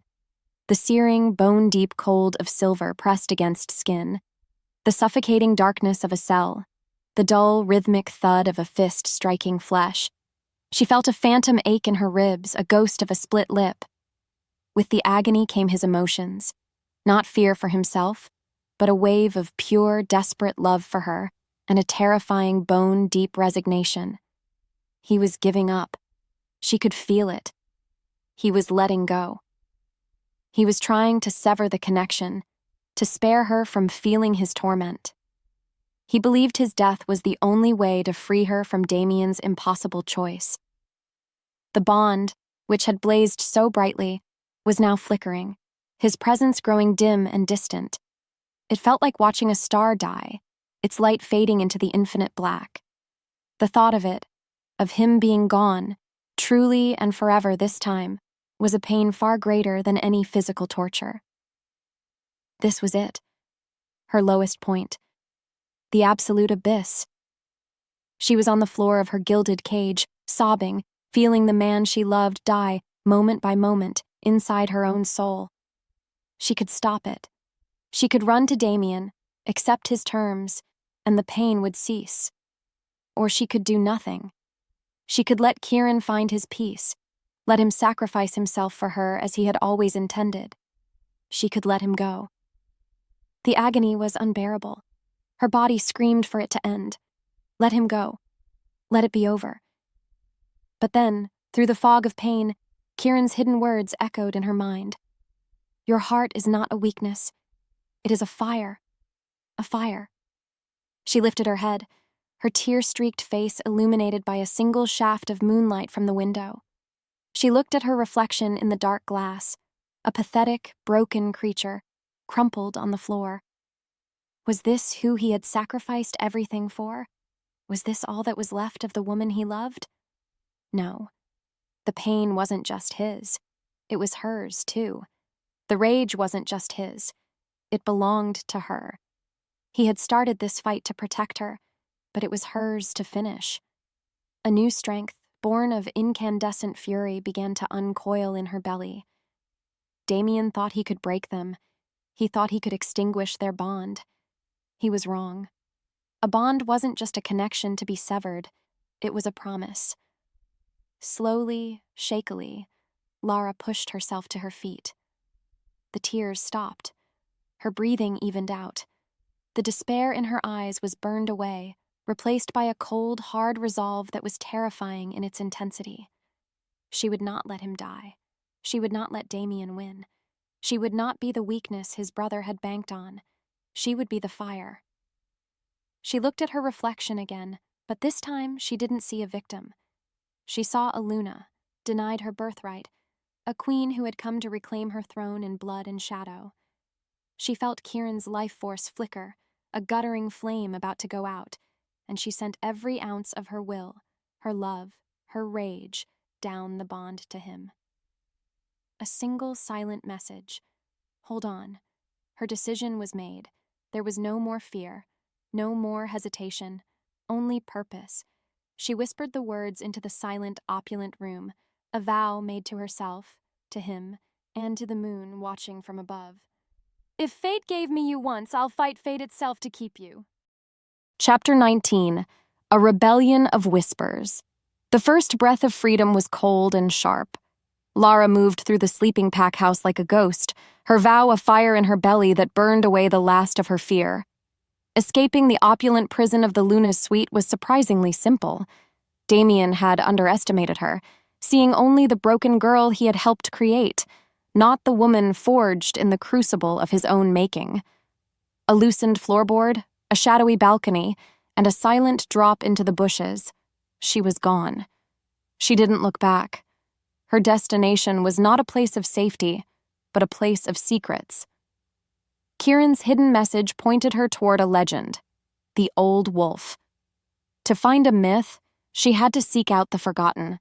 She ran toward the blighted ridge, the desolate outskirts of the territory where the pack's outcasts and exiles were forced to live. Those who had questioned Damian's quick rise to power, those who were too loyal to his father's memory, those who were simply inconvenient. She found them huddled in a shallow, wind-scoured cave, a small, grim assembly of wolves with haunted eyes. They were wary, their postures defensive. They saw her as the Alphas intended, a spy from the regime that had cast them out. I am not his, Lara said, her voice clear and strong, echoing in the cramped space. She let them see the fury in her eyes, the resolve that had replaced her grief. I am here because Damian is a traitor, and I have the proof. She unrolled the page from the hunter's ledger, the damning pact laid bare for them to see. A low growl rumbled through the assembled wolves as they read the words, the promise of their sacred lands traded to their sworn enemies. It was one thing to be ruled by a tyrant. It was another to be ruled by a traitor who was selling their future for profit. An old she-wolf with a scarred muzzle stepped forward. Words on a page are easy to fake. Why should we trust you? You are the rejected one.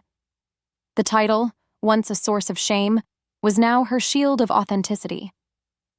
Yes, I am, Lara said, meeting the she-wolf's gaze without flinching. Kieran rejected me to save my life from the brother who swore to destroy his mate. He faked his death to escape the brother who tried to murder him.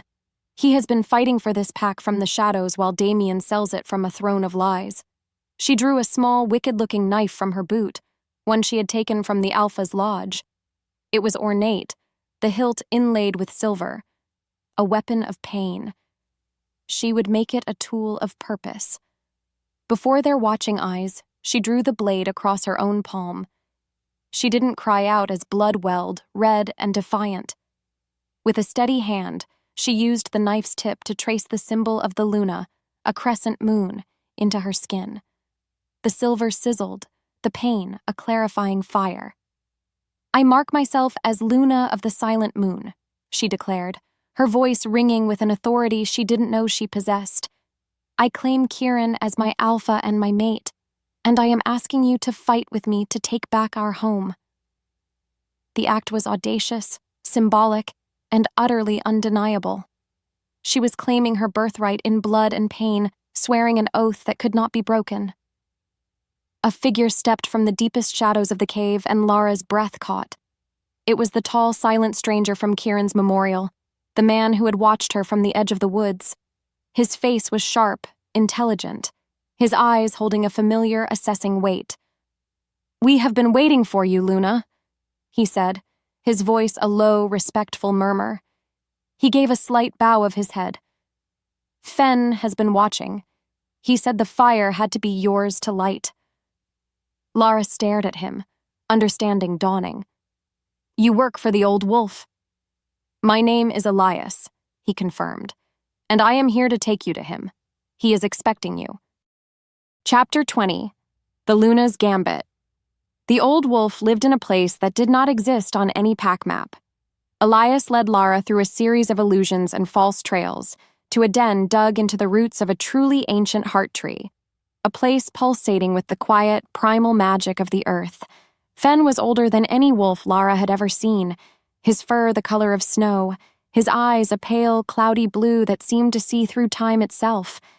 He was frail in body, but possessed an aura of immense power. He listened without interruption as Lara laid out everything: Kieran's story, Damian's betrayal, the pact with the hunters. He examined the ledger page, his old, gnarled fingers tracing the treacherous words. When she was done, he was silent for a long time, his gaze fixed on the bloody, self-carved crescent moon on her palm. "A wolf who would sell his own land is a wolf with no soul," Fen finally rasped, his voice like stones grinding together. "He is a rot that must be cut out, but he holds the Alpha's lodge, he holds your mate, and he has the loyalty, blind or not, of the pack's strongest warriors. We are few. How do you propose we fight an army?" It was a test. He wasn't asking for a strategy. He was asking for her strength. Lara closed her eyes.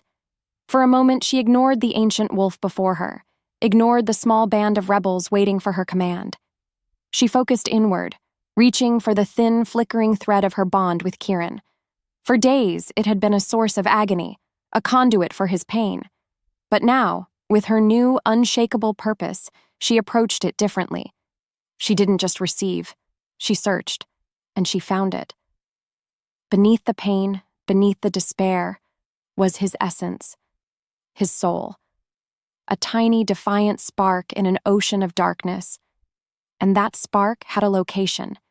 It was a compass needle in her spirit, pointing steadfastly in one direction. Down, deep beneath the ground, in the heart of the pack's territory. She could feel the cold stone around him, the silver that dampened his strength. She could pinpoint exactly where he was. It was a power born of their love, a secret weapon Damian could never anticipate. She opened her eyes, her gaze clear and certain. "We don't fight his army," she said, her voice ringing with newfound authority. "We mislead it." She looked at Fen, at Elias, at the handful of outcast warriors gathered in the den. "Damian expects an attack from the outside, so that is what we will give him." She turned to the scarred she-wolf. "You and your fighters will create a diversion on the western border, hit the patrols, set fires, draw their forces out of the village, make them believe a rogue army is invading." Then she turned to Fen. "Kieran's message said you feared the old ways. It also means you remember them. You know the tunnels beneath the lodge, don't you? The ones your generation sealed." A flicker of surprise, of deep respect showed in the old wolf's eyes. He gave a slow, deliberate nod. "The bond," Lara explained, her voice dropping. "It shows me where he is. It's a map. While Damian's warriors are chasing shadows in the west, you, Elias, and I will use the old tunnels. I can guide us directly to the dungeons. We will not be an army. We will be a knife in the dark." The plan was simple, elegant, and breathtakingly dangerous. It relied on her unproven power, on forgotten paths, and on the courage of a few against many. It was a true Luna's gambit. Fen studied her for a long moment, and a slow, wolfish grin spread across his ancient face. "The heart of a fire," he murmured, quoting the message he could not have seen. "Kieran chose his mate well." He rose stiffly to his feet. "Gather your team, Luna. It is time to remind them what a true wolf looks like." Lara looked at the two warriors who would accompany her, Elias, the silent scout, and Fen, the living legend. Her army. It was enough. She took a deep, steadying breath, the image of Kieran's face in her mind. Let's go get my mate. Chapter 21. Beneath the Alpha's throne chaos was their shield. Just as the moon reached its zenith, the western border of the Silent Moon territory erupted in flame and fury. The small band of outcasts, fighting with the desperation of the dispossessed, struck the patrols with shocking speed. The emergency horn blared across the valley, a frantic, panicked sound.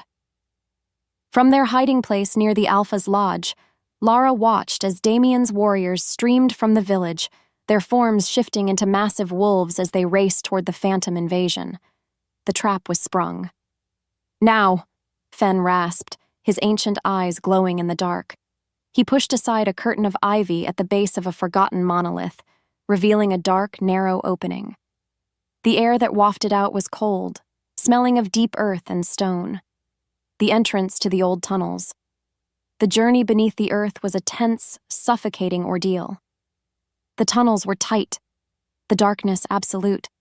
Fen led the way, his steps unerring in the black, while Elias brought up the rear. But Lara was the guide. She closed her eyes, shutting out the physical world and focusing entirely on the thread of her bond with Kieran. It was a faint, pulsing light in her mind's eye, a beacon of his suffering and his survival. This way, she would whisper, pointing down a branching path. He's below us now, to the left. She could feel him. The bond was a map of his pain, and it led them unerringly through the forgotten labyrinth beneath their home. After what felt like an eternity, she stopped, placing her hand on a damp stone wall. He's here, she breathed, on the other side of this. Fen examined the wall, running his gnarled fingers over the stones until he found the hidden mechanism. With a low groan of protesting rock, a section of the wall swung inward, revealing the torchlit corridor of the Alpha's dungeons. They had made it. The air was thick with the scent of wolfsbane and despair. Two guards stood outside a heavily reinforced cell at the end of the hall. They turned, their eyes widening in shock at the sight of the legendary old wolf and a small war party appearing from a solid wall. They never had a chance to cry out. Fen and Elias moved with a speed that defied their appearances, and the guards crumpled to the ground, unconscious. Lara ran toward the cell, her heart a frantic drum against her ribs. Through the bars, she saw him. Kieran was chained to the far wall, his body slumped in defeat. He was pale, thin, his skin marred with the dark burns of silver. But he was alive. His head lifted slowly, his silver eyes, dull with pain, widening in disbelief as they focused on her. "Lara," he croaked, his voice a dry, broken thing. Before she could answer, a slow, deliberate clapping sound echoed from the far end of the corridor. Damian stepped out of the shadows, his face a mask of amused, theatrical surprise. He was alone, dressed not in armor, but in the fine leathers of an alpha at ease in his own domain. He held a single ornate iron key in his hand. "Well, well," he said, his voice dripping with condescending admiration. "A secret passage. How wonderfully dramatic. I must confess, I didn't think you had it in you, little bird." He sauntered toward them, his confidence absolute. He glanced at Fen and Elias, his lip curling in a slight sneer. "The forgotten, the broken, and the rejected. This is your army? How pathetic." His cold eyes finally settled on Lara, and they were filled with a chilling, possessive fire. He stopped just before them, dangling the key to Kieran's cell from his finger. The final standoff had begun. Damian smiled his cold, predatory smile. "So the little broken bird has grown claws. It doesn't matter." He glanced back at the chained figure of his brother, then met Lara's furious gaze. "You are too late." Chapter 22. A Reckoning of Alphas. "Too late?" Lara's voice was quiet, but it cut through the dungeon's damp air like a shard of ice. She took a step forward, placing herself between Damian and Kieran's cell. The fear was gone, burned away, and replaced by a cold, lethal certainty. "You have no idea how long I've been waiting for this moment." Damian laughed, a short, ugly bark of a sound. "You are nothing, a rejected sentimental fool who was so easily broken." "You're wrong," Lara said, her eyes locked on his. "You didn't break me, you forged me." With a roar of fury at her defiance, Damian lunged, but not at her. He moved with blinding speed toward Kieran's cell, the iron key held like a dagger, aimed for his brother's exposed heart. Before he could reach the bars, Fen and Elias intercepted him. The narrow corridor exploded into a maelstrom of violence. The old wolf, Fen, moved with a surprising, savage grace, his attacks ancient and precise. Elias was a blur, his movements economical and deadly. But Damian was an alpha in his prime. His power was a physical force, a brutal tide of strength and fury. He threw Elias into a stone wall with a sickening crunch. He met Fen's attack and with a vicious twist disarmed the old wolf, sending him staggering back. He was a monster, unstoppable. In seconds, he stood victorious over their fallen forms, breathing hard, his eyes blazing with triumph. He turned his murderous gaze back to Lara. "Now," he snarled. "It's your turn." He stalked toward her, and she stood her ground. She remembered Kieran's training, the balance, the leverage, the flow of movement.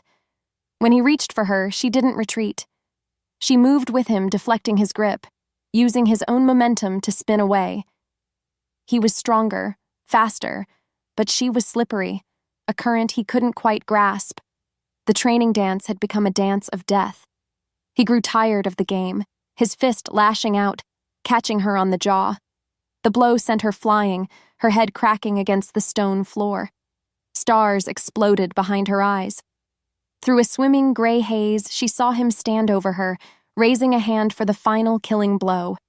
From behind the bars, a sound tore through the dungeon. It was a roar of pure, undiluted agony and rage, a sound that transcended the limits of flesh and bone. Kieran. He was on his feet, his body straining against the silver chains that sizzled and burned his skin. He watched Damian loom over Lara, and something inside him shattered. The love for his mate, the primal protective instinct of an alpha, was a force greater than any poison, stronger than any metal. With a scream that was both wolf and man, he pulled. The silver chains, thick as a man's thumb, groaned. The stone anchors ripped from the wall in a shower of rock and dust. He was free. A weakened, poisoned, but utterly unbound alpha. He burst from the cell door, which had been damaged in the struggle, and slammed into his brother. The impact sent them both crashing against the far wall. The real fight began. It was not a battle of skill. It was a maelstrom of hatred. Two brothers, two alphas, tearing at each other with a lifetime of resentment and betrayal. They shifted and tore, their forms a blur of fur and claws and blood. But Kieran was wounded, the silver still coursing through his veins. Damian was fresh, powerful. The tide of the battle turned. Damian gained the upper hand, pinning Kieran to the floor, his claws going for his brother's throat. Lara, her head clearing, saw it happen. She saw Kieran's life about to end. Without a thought, she scrambled forward and threw herself at Damian's back, not with strength, but with perfect timing, using a leverage technique Kieran had taught her in the cave. Her action didn't hurt him, but it threw him off balance for a single, crucial heartbeat. It was the opening Kieran needed. He surged upward, his fangs sinking deep into his brother's throat. A final, gurgling cry, and it was over. Damian fell. His reign of blood and lies ended on the cold stone of his own dungeon. Victory. But the silence that followed was terrifying. The adrenaline that had fueled Kieran's impossible feat of strength vanished. He stood, swaying, his form flickering back to a man. He looked at Lara, his silver eyes filled with a universe of love. A faint, triumphant smile touched his lips. Then his eyes rolled back, and he collapsed to the floor, a still, silent heap. The bond in Lara's soul went quiet. Chapter 23. The Heart of the Pack. Silence.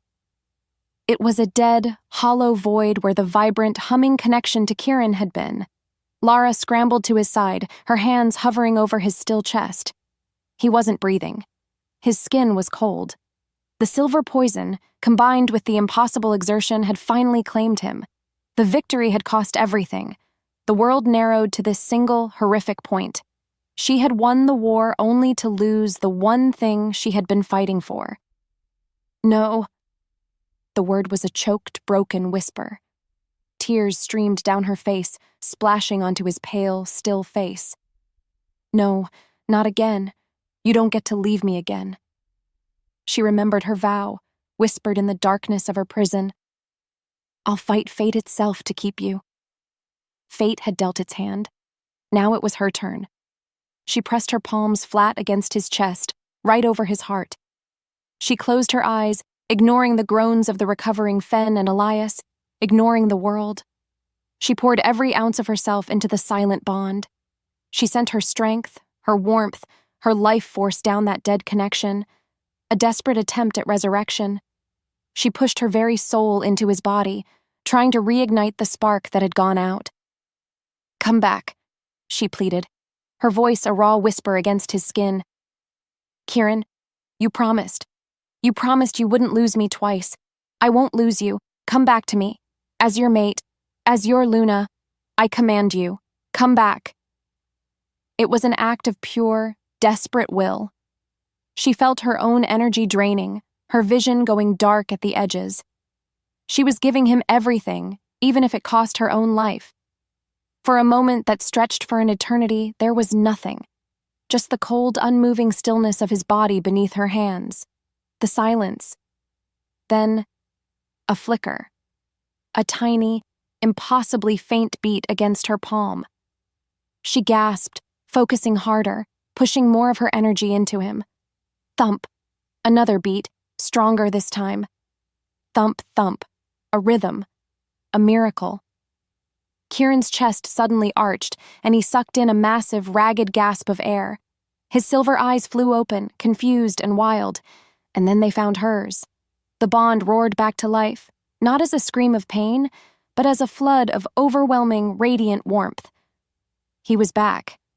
At that exact moment, the sounds of shouting and running feet echoed down the corridor.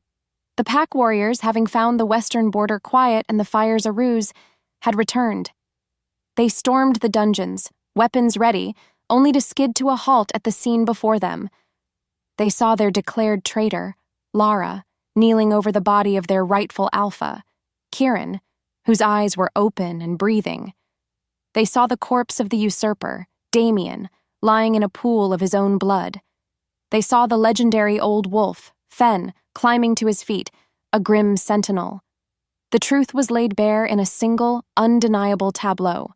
Marcus, Damian's beta, was at the forefront. He stared, his face a mask of shock, dawning horror, and finally, profound understanding. He saw the crescent moon, now a healing scar, on Lara's palm. He saw the raw power and love that radiated from her as she held Kieran's hand. He saw a true Luna and a true Alpha, forged in betrayal and brought back from the dead. Slowly, deliberately, Marcus walked forward. He stopped before them, and his face, once a mask of smug authority, was now filled with a deep, humbling awe. He dropped to one knee. He bowed his head. One by one, seeing their beta's action, the other warriors of the Silent Moon pack understood. Their loyalty, so horribly misplaced, swung back like a compass needle finding north. A ripple of movement went through the dungeon as wolf after wolf dropped to their knees, their heads bowed in submission and reverence. They knelt before their true Alpha and the fierce, powerful Luna who had refused to let him go. Chapter 24. What Scars Create. Weeks later, the first breath of autumn painted the forest in hues of gold and crimson. The chill in the air was clean and sharp, a welcome change from the smoke and shadows of their recent past. The Silent Moon pack was healing.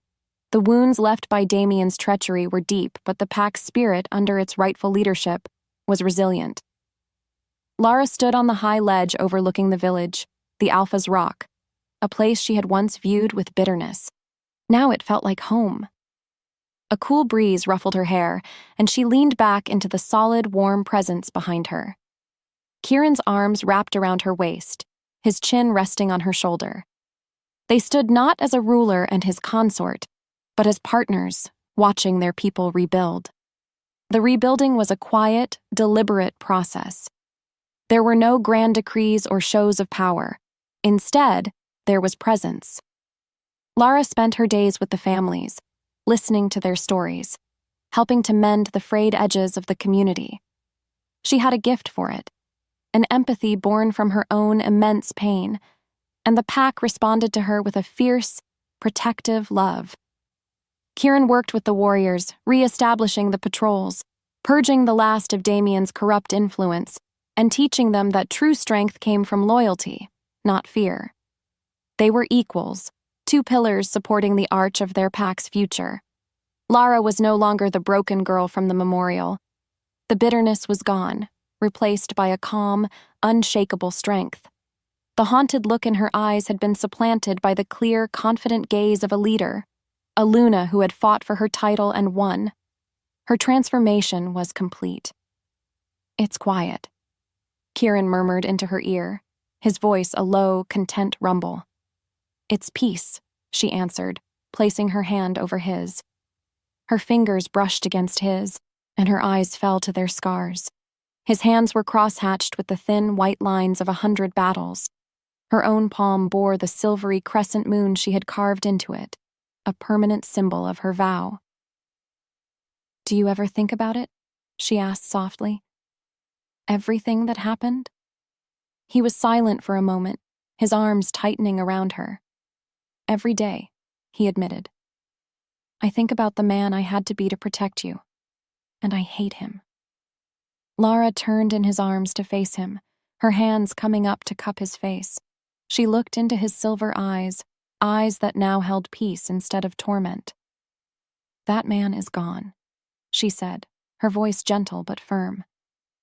"He was a shield, and he did what he had to do. We wouldn't be here without him." She traced the jagged scar above his eyebrow, a mark of his supposed death. "Our past doesn't have to be a prison, Kieran. It can be a foundation." He leaned down, his forehead resting against hers.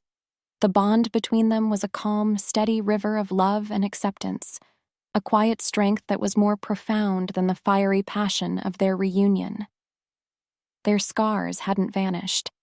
The memory of the pain, the betrayal, the loss, it would always be a part of their story.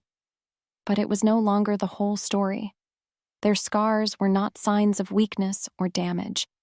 They were proof that they had been wounded but had refused to break. They were a testament to their survival. They were the map of the journey that had finally, against all odds, brought them home to each other. Kieran's lips met hers in a soft, lingering kiss that held no desperation, only a deep, abiding promise. It was a kiss of new beginnings, of a future they would build together. He pulled back, his silver eyes full of a love that was stronger than any lie, more powerful than any fate. "Together," he whispered. "Together," she answered. And they stood, Alpha and Luna, looking out at the future of their pack, stronger not in spite of their scars, but because of them.